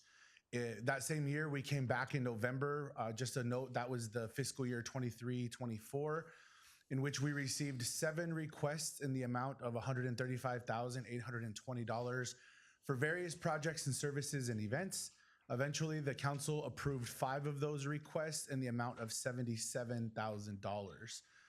Moving forward, and so this, the little awkward phase here was we got this started, but it was in the middle of a fiscal year. And so that's why it was a short window to start this second funding so that we could get it into this current fiscal year and fit it into our budget process the way we've done now. So our second grant funding cycle, which is currently the one before you, we had a total of 4 responses. We talked about this a little bit earlier, but the outreach was to our city nonprofit list, social media posts, city website, publication, the Downey Patriot. We received 4 total requests in the amount of $75,000. I am going to go through just quickly here a preview of what these are. First off is LA Cata. Their request is $25,000 to support the execution of the Downey Pride event, a celebration of unity and diversity that serves as a safe and inclusive space to celebrate pride and promote unity. The funds will be used for community engagement portions of the event, such as family fun zones and cultural performances, as well as logistical support for marketing, promotions, and some accessibility features. Their request is for $25,000. The event itself, they anticipate 4,000 people, but of that, they would service 1,500 residents. The total amount of the project or the event itself is $50,000, in which they've also fundraised the other half of that already currently. So that is the LA Cata information. And then council, I'll give you an opportunity if you want to ask any specifics about the application. I'll go one by one for each of them just so we don't get lost. So if anybody has questions about LA Cata specific to their application, I can answer those at this time. Okay. Next is the Downey Symphonic Society. We did have a note that this was funded last year and it's for the same event. This is their annual concert in the park. Their request is for $15,000 for a Pops in the Park summer concert. The Downey Symphony is comprised of over 40 musicians and is played annually at the city's Concert Under the Stars summer concert series. It promotes inclusivity and community enrichment by offering the community free access to symphony orchestra concerts in a family-friendly environment. The total cost of the event is $19,500, of which they're requesting $15,000. They have fundraised over $140,000 collectively between 2 fiscal years, but that goes to pay for their entire seasons of all the different things that they do. There isn't any specific fundraising just for this one event. We usually get about 500 to 600 people for this concert, and it's one of our more popular ones for different groups to come out to. And this goes to pay for the musicians' wages. So as you guys know, the musicians are professional musicians that come from all over. So that's what this is actually covering. Any questions about the Downey Symphonic Society? Great, I'll move on. PIH Health Foundation requests $15,000 for their Substance User Navigator Program, which is a part of a statewide initiative to establish emergency room departments as primary access points for the treatment of substance use disorder and co-occurring mental health conditions. So a little bit about this, I will do my best on their application. Their intake to their emergency room has increased since COVID for opioid and overdoses. And so they are treating this as a disorder. And what they do is they are putting it's an initiative, it's a statewide initiative that's going on in the hospital system, that they're actually treating those people as substance user needs and put them into different programs that they try to get them out of that instead of them being reoccurring overdoses that they see in the ER over and over again. And there's some pretty specific numbers I can get into. I think currently there are about 700, 800 people they see in that window, 340 of which were actually Downey residents last year. So those were pretty specific numbers from them. The direct service provided will be staff and services that are for that specific program at PIH. Total program cost, $87,580, of which they received $25,000 grant from the state with the initiative that they have. And then this is the other request they have from the city. They've received $25,000 in grant funding from the initiative of the program that they requested it through, and the total program cost is $87,580. Is this the that's- first time, I'm sorry, go ahead. Yeah, and this is what they requested, the 15,000? Correct. That seems low. Yeah, it seems very low. How much are we allocating for the CBO program? 100,000. Oh, it's 100,000. Okay. And this is the first time they've ever come to us with Yes. this? Okay. Yes, and they were very responsive. They called and asked good questions. We're very specific about what they were looking for. They have great numbers in both the county and specific to the city of Downey. Yes, yeah, total grant request 15,000. They break down their organizational money, the program itself, the $87,000 for this specific program, the grant funding. They might have other grant funding that they didn't include in here, so that could be a reason why. But specifically, they got money from Public Health Institute, California Bridge, which was a $25,000 grant that they received for the program. Any other questions on PIH and their application? Okay. The last is Mujeres en Construcción. Request $20,000 for classes, workshops, and Mother's Day events that specializes in helping women going through separations, divorce, widowed, or have experienced domestic violence or abuse. This is a smaller group in the city, and they basically are a support system for women who are going through different stages of life. This president is kind of starting off, it's a small group. They currently will have events to get about 30 or 40 people, but currently her estimation is that they service about 10 or 15 individuals who are actually Downey residents. Questions about Mujeres en Construcción? Did they list their cost of their program? Not necessarily. It was a little difficult. I think they're still starting out and trying to get that down.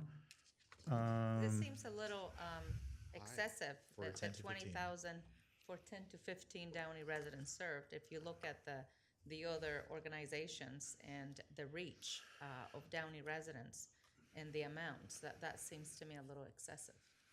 They were definitely on the lowest side of the amount of residents that were served. Jason, did I recall that there is a minimum number of residents served to apply for this? No minimum number of Okay. no requirement there.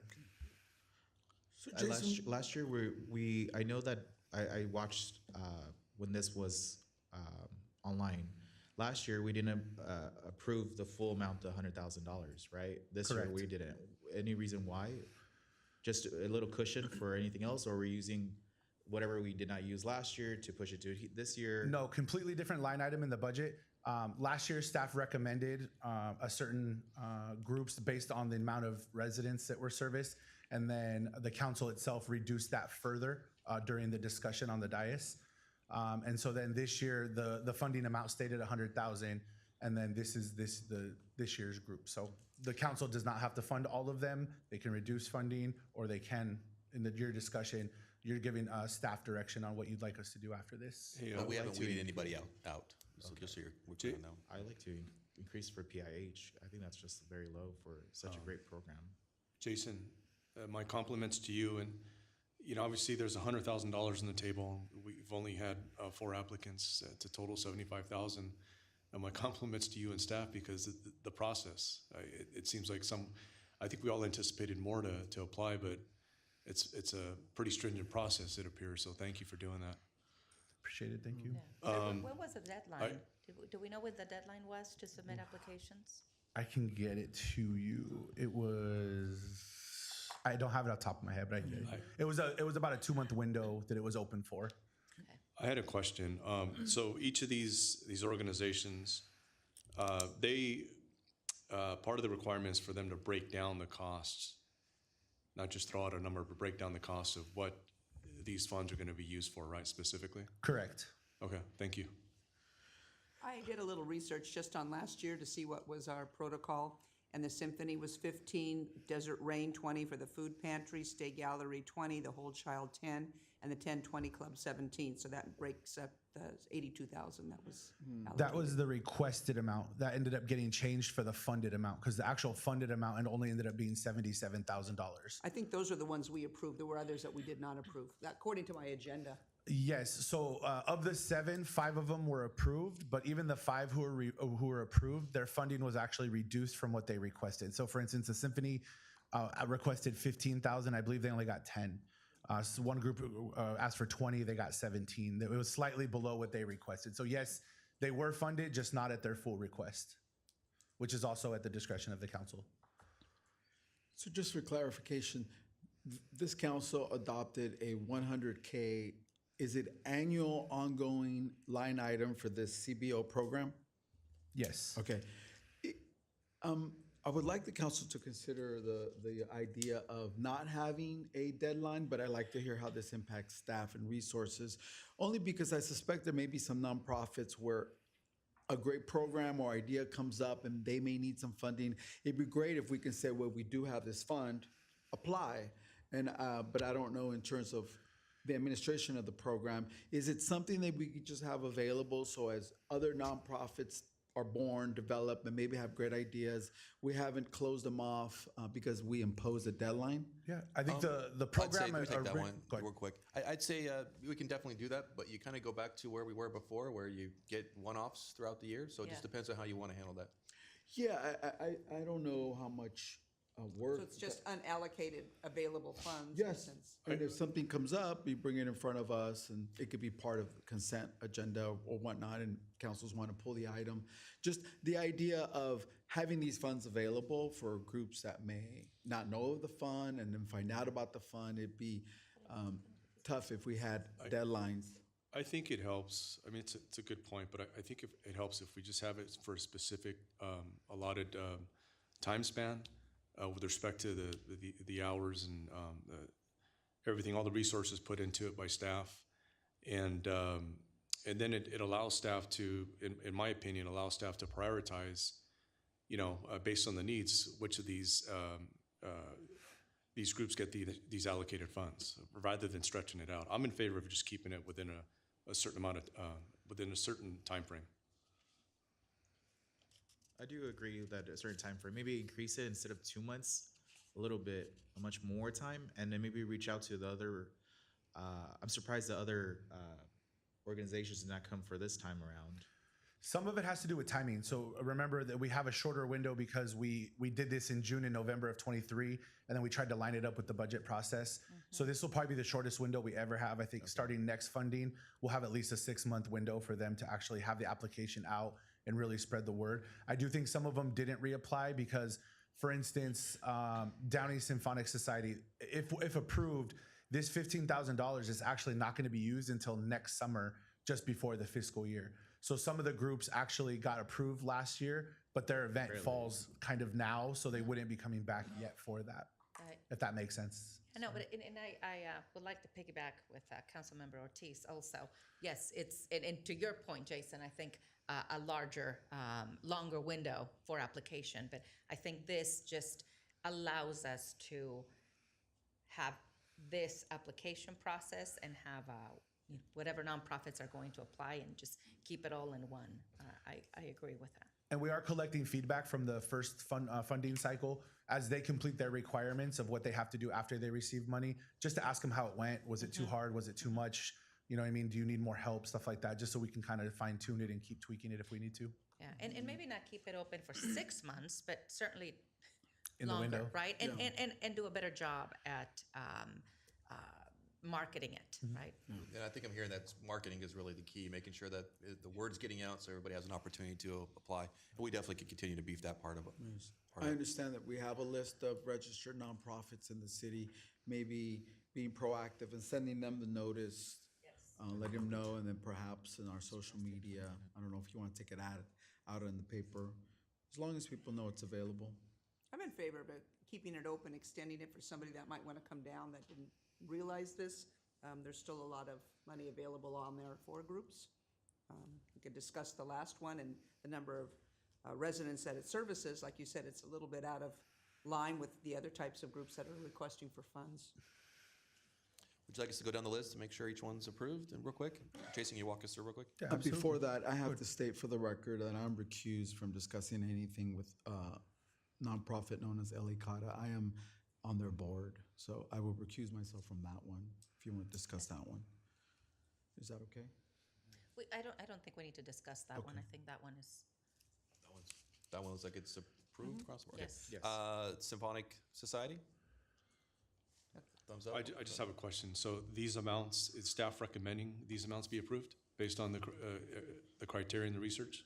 Roger can I help think me at with this this. We point didn't we- make a recommendation this go around only because the original intent wasn't for staff to make a recommendation. Last year we had to because of the window. This time around, as we get going, I think this is more of a council discussion to provide direction to staff. What I can tell you is that each of these organizations met the requirements for the application to be submitted and the paperwork that needed to be submitted to be considered for it.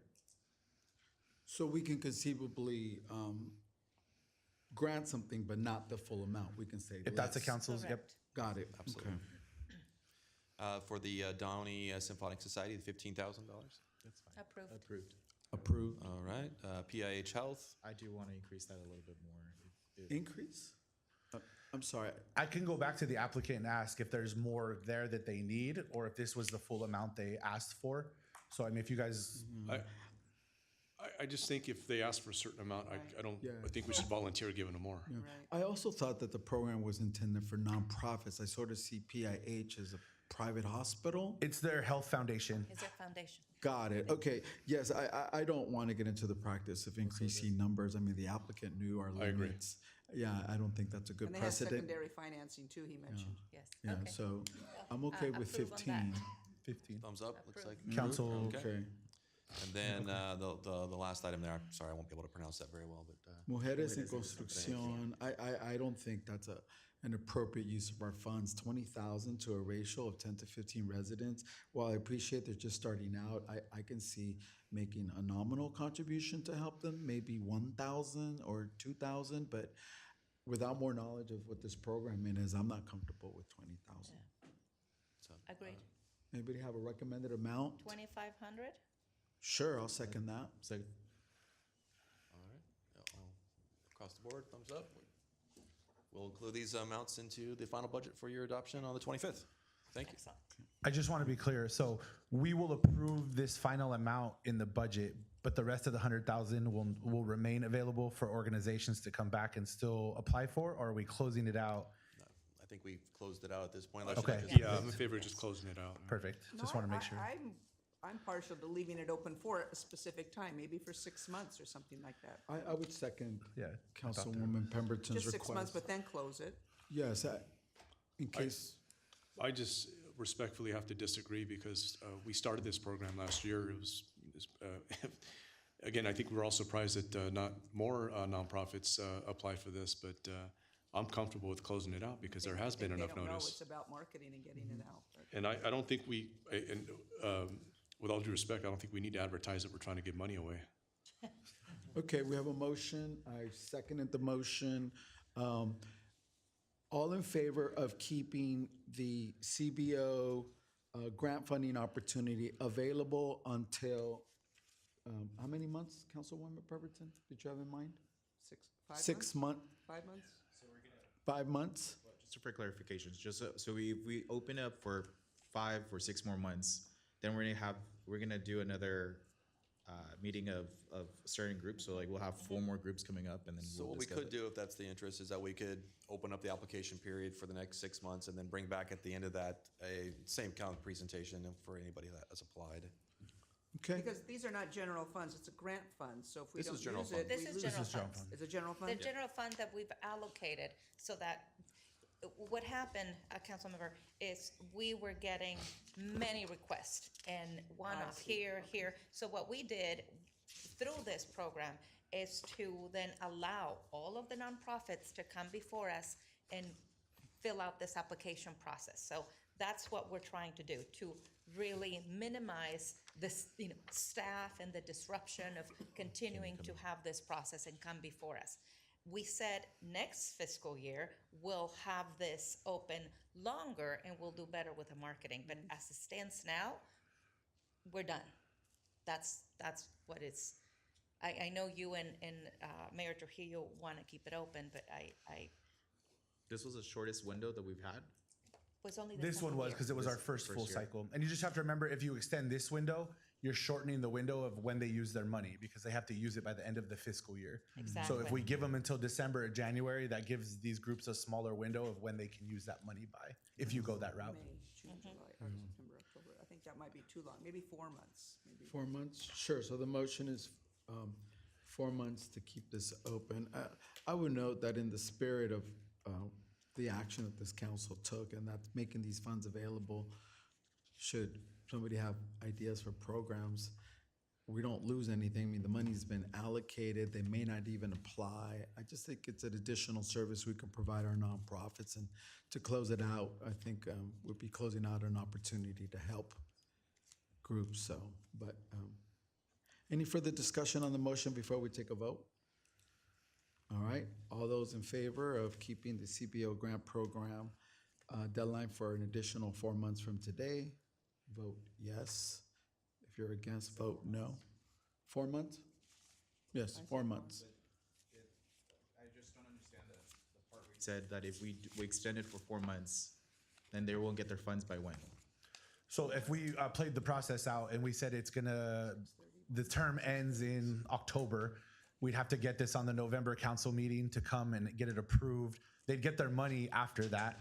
So the next week we'd be able to go through finance. So that would give them the last 4 months of the fiscal year to spend that money for whatever it is they're looking for that fiscal year. But if you would have gone 6 months, then that puts you at December. Now we're not getting approved until the January fiscal or meeting, which only leaves them a 3 or 4 month window to conclude their services or events. Okay. June 30, 2025, that's when they have to use it by, correct? Next year. Yes, that's correct. Okay, all those in favor of the motion, say aye. Mayor, I can take a roll call. Oh, okay, roll call, sorry. Yes, Councilmember Frometa, Nay. Councilmember Ortiz, No? Councilmember Pemberton, Yes. Mayor Pro Tem Sosa, No. and Mayor Trujillo. Yes. The motion fails with Councilmember Frometa, Councilmember Ortiz, and Mayor Pro Tem Sosa voting no. Okay, thank you. What's next, City Manager? All right, so at this point, we'll kind of close out the conversation of the financials of the budget and the department work plan and move over to our next agenda items. Again, I just want to say thank you to staff for all their hard work and effort. Thank you, council, for continuing to endure with us. I know we're going a little bit over. I have just a couple of items that we'll move on to after this, but thank you again, staff, for your hard work on the budget. Yes, at what point will we be having the discussion about the YMCA? That will be up That's next. next. Thank you.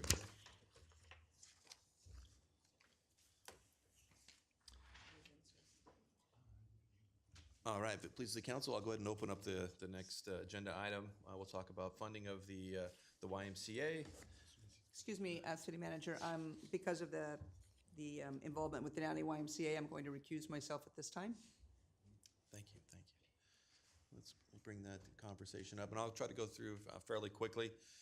Really, the crux of the conversation here is that there was a request by the City Council at the April 23rd City Council meeting to agendize conversation about the funding of the YMCA facility project. Just as a reminder, prior council action included the waiving of fees at approximately $300,000 in savings to the project. There was a request to allocate $1 million over 3 years to the YMCA project. And currently, as we understand it, staff, that the project total is a little north of $20.5 million, and they've secured $12.3 million with a funding gap of $8.3 million. And I believe that there is some financial incentive for them to increase their funding, raise their fundraising, so that they can get, I think, $2 million worth of tax credits here in July. The one thing I just wanted to mention, I know that there's been some conversation about the city's project for the Space Center. Just wanted to put that out, as we do have a need to raise funds for that as well. Our first phase, which includes the building of the new building as well as the shuttle restoration, is about $34 million. We've secured about $13.5 million and have a need for $20,500,000 additional funding. So really, I just want to have a quick conversation and talk about trying to figure out how do we raise money to support both projects. Right now, the request is a multi-year commitment from the city. I think at this time, I would recommend for the council kind of look at each year's funding independent of each other, as we don't know what the funding amounts and the availability of the budget will be in the future years. I would caution about putting things as an operational expense. We do have a lot of needs for staffing and other things, and so pulling money from the operating budget would be a bit of a challenge for us. However, we have identified that we have a City Hall renovation project, at least for the current year, that has just under $2.9 million. We could put off some of the work in that project and allocate, as requested, the $333,000 to the Y facility. And I would recommend, if council proceeds with that, that we also indicate the importance of our own project and provide $333,000 to that project as well, showing that both projects are important. The new renovation budget for the City Hall would be a little more than $2.2 million. They'll be adequate for our current needs. We had some plans for a lot of changes to our furniture and other things that can be put off to another time, and we can take care of those a little bit later. Although we'd still be able to paint City Hall, look at carpeting and other things that we have needs in HVAC improvements that we have here at the City Hall, have needs for improvements. So with that, that's staff's proposal today, and we're looking for some direction and discussion for council about how you'd like to proceed with the funding of the YMCA project and potentially the Space Center project as well. Thank you. Okay, I'll open it up for comments, discussion regarding the funding for the YMCA. Anyone? Yeah, I'll just make a comment. Thank you, City Manager Bradley, for diving into this and finding funds where we can have this discussion. So I know, it's unfortunate that the YMCA, there was a pledge for, what was it, 3.5 million? 3 million. Oh, 3 million. 3 million, yeah. And obviously, we know that that's not going to come through. But I think this whole this whole conversation against the YMCA versus the Space Center, I think, is a conversation that shouldn't be happening. The Space Center is a very important project for the city as far as the legacy and what it provides for our kids and the STEM education. But with respect to the Y, I think the Y is an important, provides an important presence for kids and families and seniors in our community. And again, it's unfortunate that the federal funding came up short, really short. And now the Y has come to us, even after providing relief and permit fees. Now that the Y has come to us and asked the city for help, I think it's going to be a beautiful facility. I've talked to local electeds around the region, and a lot of them are envious that we're going to have a state-of-the-art YMCA built in our city. And I do think it's important that the city supports the YMCA. Given I just like to see some. I'm not sure if we can get some solid ROI as far as the amount of classes that are offered to low-income families, to kids and seniors, but some type of agreement where we can see that return. But I fully support helping the YMCA build that facility. Now, I have a question, Roger. For when we look at the potential solution, and again, looking at the renovation budget for City Hall needs, one of the things that is important here is the HVAC. I know that hasn't been touched in a very long time. What is this amount adequate for the HVAC and some of the other priorities for this building? Yeah, we believe that'll be able to fund those efforts here at the City Hall. I know we have HVAC needs at both this building and the police side as well.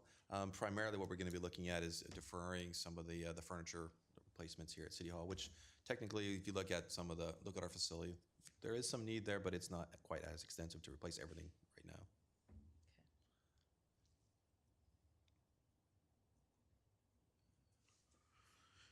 Anyone else? You know, this allocation, are we looking at it as a, again, one-time allocation or with a potential for a subsequent year? Currently, Year we're only two. recommending a year one at this point. Then we would say if the council's desires to look at it again next year, we go ahead and take a dive into our budget and see what we could do at that time. Okay, any other comments? Then, based on discussion, I'd like to propose a motion that we make an allocation of $1 million to the YMCA in commitment with the understanding that at this time, this council will only be approving the first year allocation of $333,000 and the remaining two annual contributions will be considered by the council in a year. Is that a good step? Is there a second for that motion? I'll second. Thank you. All those in favor of the motion? Can I ask, does that include the allocation to the Space Center or no? Oh, That yes. includes the Okay, allocation just for wanna the make sure that Space was- Center. Thank you. Yes. That includes an equitable allocation for the Space Center, and both of those will be considered annually in terms of any additional distributions. Second? Second. Okay, all those in favor, say aye, or, thank you.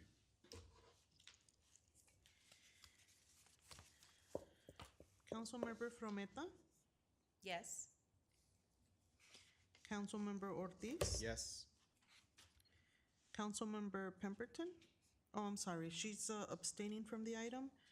Mayor Pro Tem Sosa, Yes, but Pemberton can actually vote on Yeah, I Space would- Center. Just let me add, Councilmember Pemberton is recused from the YMCA matter specifically, but not the Space Center matter. And so I'd recommend that those votes be taken separately Okay. to allow her to participate in the latter discussion. Sounds good. so this would be for the YMCA, Yes. and then Mayor Trujillo. Yes. Thank you. You want to get her for the, okay.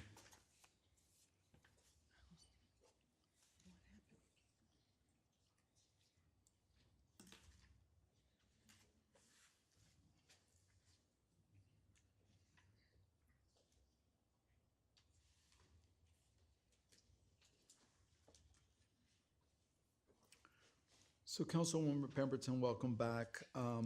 There's a motion to fund the Space Center expansion project. It basically would be a $1 million commitment, which, just for your information, would be the same as the council allocated for the YMCA, with the caveat that the first distribution is approved, $333,000, and the future allocations of that commitment will be discussed yearly.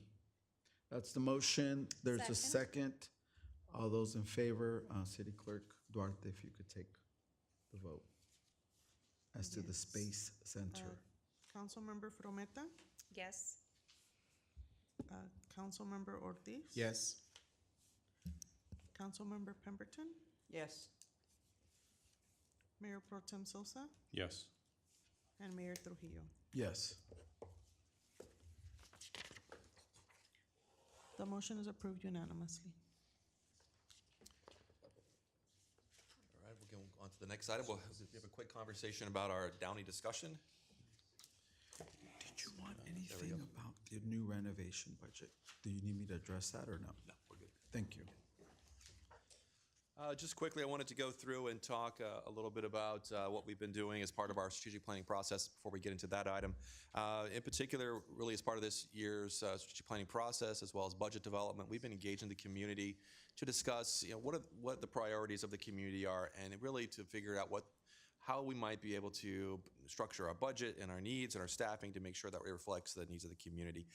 We got, I think, through all our different efforts, something like about 1,000 people that have responded. Obviously, we're a community, as I mentioned, of over 100,000 people. We want to make sure that we continue to engage and get feedback. And so right now we do have what we're calling the Downey discussion open at the city's website. You can join the Downey discussion if you go to our homepage. And at the very top, you'll see a large banner that talks about the Downey discussion. And there you can as a member of the community, enter your priorities. Some of the things that we've heard already from the community are that maintaining 911 emergency responses is very important. Obviously, when you call 911, you want to make sure somebody is able to show up and help you when you're in your time of need. Like other cities within the region and state, crime and theft and burglaries have been an issue. I know our police department is working hard at that, but we want to make sure that we continue to focus our efforts in preventing crimes. Ensuring safe places for our children to play. We talked about allocating additional resources to our park ranger program. So we want to make sure to keep our parks clean and safe. Recruiting and retaining well-trained firefighters and paramedics. You want to make sure that when they show up on scene to help you, that you've got people that are well-trained and know what they're doing. Our streets and roadways and filling potholes are a priority of the community.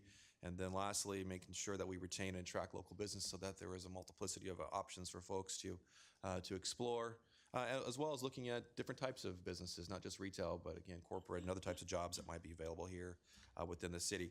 We are encouraging members of the community to continue to participate in that Downey discussion. Again, you can go to the city's website, downeyca.org/discussion, or go to the homepage and click on the banner at the top of the page. We'll have it open through June, and there should be mailers and other things going out as well to help people know about it and help them participate. And that will conclude my presentation. Lastly, we have an update on our strategic planning process, and I will invite, Mayor, if it's okay, our consultant of Ford, Esmeralda Garcia, who's with MIG and has been helping us with this project, and she'll provide a presentation on our efforts. Thank you. May I have the clicker? Clicker. The clicker. Thank you. And good afternoon, Mayor Trujillo and Council. I'll be brief, but this is very important and glad that we're providing you with an update here. Thank you. So again, I'm Esmeralda Garcia. I'm with MIG, and I've been working very closely with staff. And I was last with you in February as we kicked off the process. So we're providing an update on this very important engagement with the community and staff to look at how we organize a lot of the priorities and things that were discussed here this morning and this afternoon. So just in brief, the strategic plan provides an organization for the prioritization of a variety of things, and it helps to honestly really manage the community expectations by looking at the priorities and setting out a course for the next 5 years. In brief, there's the framework, which is the foundation to everything. And as you can see here, we have the goals that you all reviewed back in February that provide that overarching umbrella, and also a vision and mission, followed by more strategic and actionable items. The process kicked off back in January, and we met with you in February, where we gathered a lot of information. We then worked with the department heads to look at what emerged from those conversations, looking then at the actions, which you have a copy of in the matrix in your packet.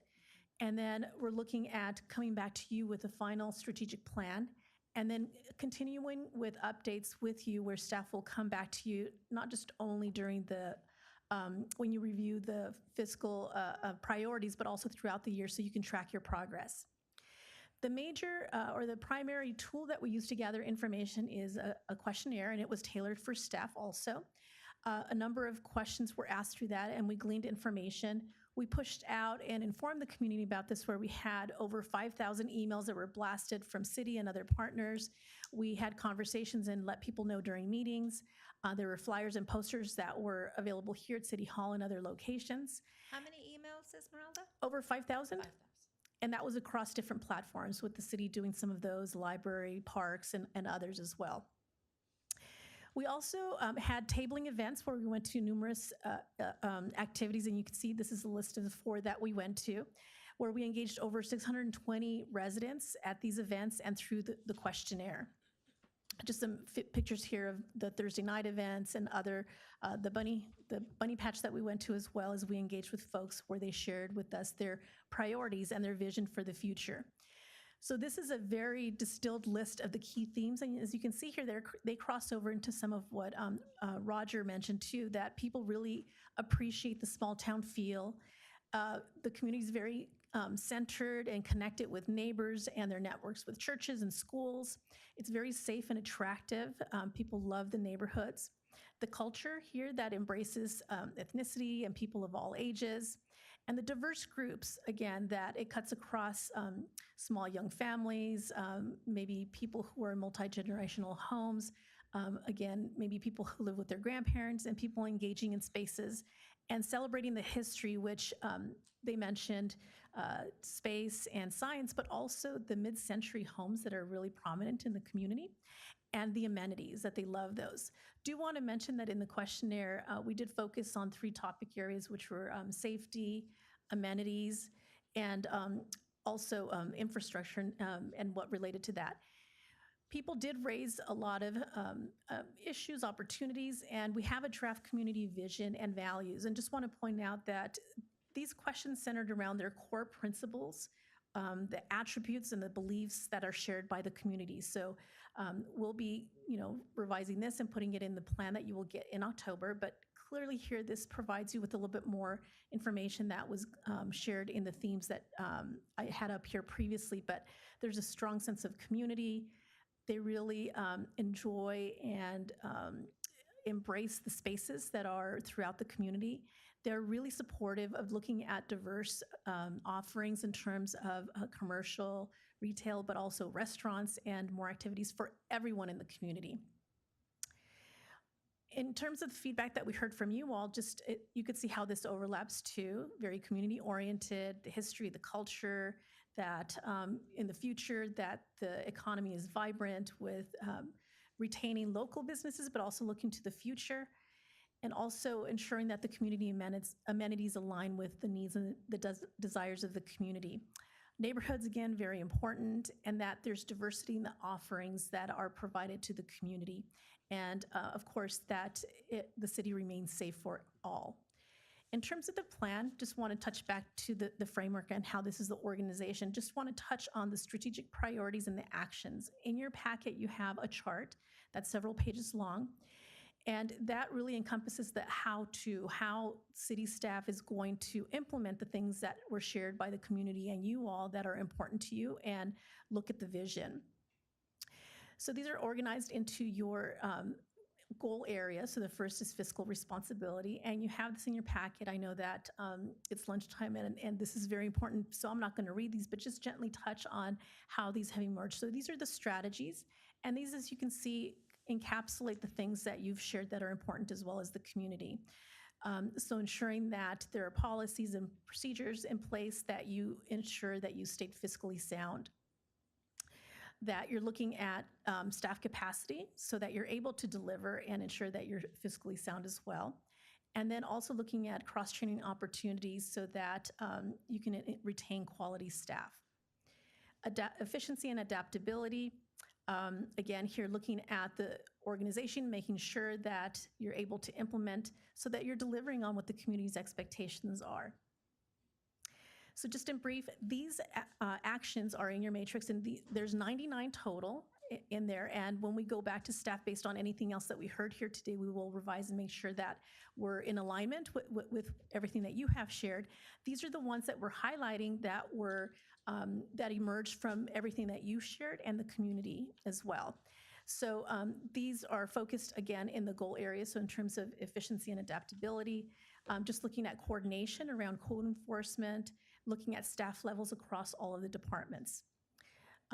Economic vibrancy, this was a huge area for both the community and you all as well, and in talking with the various departments. So looking at making sure that the economic development really reflects the needs in the future, and looking at programs and processes to retain and attract businesses so that you ensure diversity in that.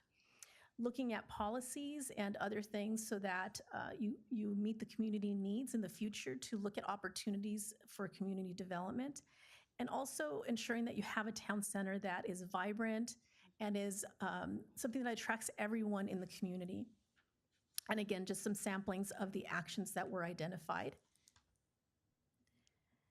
And mostly here is about business attraction and retention, looking at programs, looking at processes that will bring in also the community mentioned, also higher paying jobs. So not just looking at retail and commercial opportunities, but also businesses, and looking at different business sectors that really complement what you already have. quality of life, safety and infrastructure, looking at access to all facilities, very important, and as you mentioned here this afternoon too, for instance, like parks and public facilities as well. Looking at streets, sidewalks, and other infrastructure to ensure that people feel safe as they're moving about the community. And looking at expanding green and open space in the community, as who knows, maybe when you touch on the strategic plan in the next few years, looking at your alleys as green space, as the mayor mentioned earlier.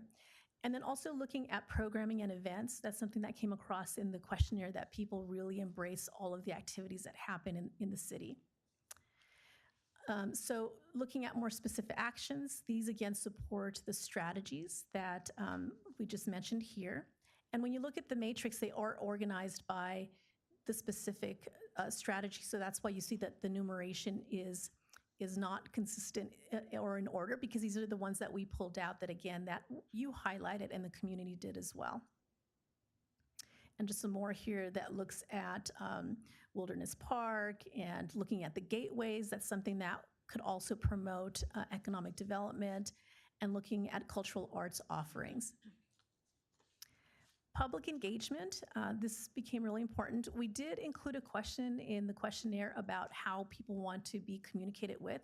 And I will say that you're doing a great job already. The things that we asked reflected that you're already doing a good job with reaching out to folks, using your social media and the website, and the actions that are included in the strategic plan really leverage what you're already doing with the community. So looking at campaigns and programs that provide clear, consistent information, opportunities for people to continue to become involved with the community, and looking at expanding the outreach to making sure that you're meeting the needs of the community. And so the one here that's highlighted is creating a campaign that celebrates and expresses the city identity and the history in the community. So this emerged from both the community and the council. There are others that relate to multilingual access and other types of communication, but again, just highlights of the ones that pertain to what the community felt was most important, and the council as well.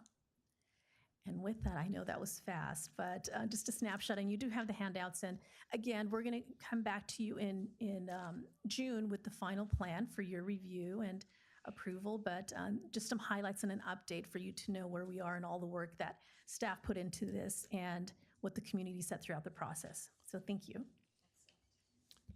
Thank you, Esmeralda. So at this point, that concludes all of staff's presentations. Really, tonight, again, was an opportunity to give you a snapshot of where we are. If there's additional questions or concerns, so we'll take those comments, and please let me know. We're happy to meet with you. But at this point, we will be bringing back the final budget on June 25th, along with the final strategic plan and other items. So we're, again, thankful of your guidance, thankful of your input this evening. If there's anything else you'd like to know, please reach out to me, and we'll be happy to discuss with you individually. It's this afternoon, yeah. Oh, did I say evening? Well, they always happen at evening, right? It's normal. Anyway, my apologies. And it feels dark in here as well. Yeah, thanks, staff. Thank you, staff, for a very detailed report as well. Thank you, very everyone. much. Okay, so the special city council meeting is now adjourned. The time is 12:45 p.m. Thank you, everyone. Thank you, everyone.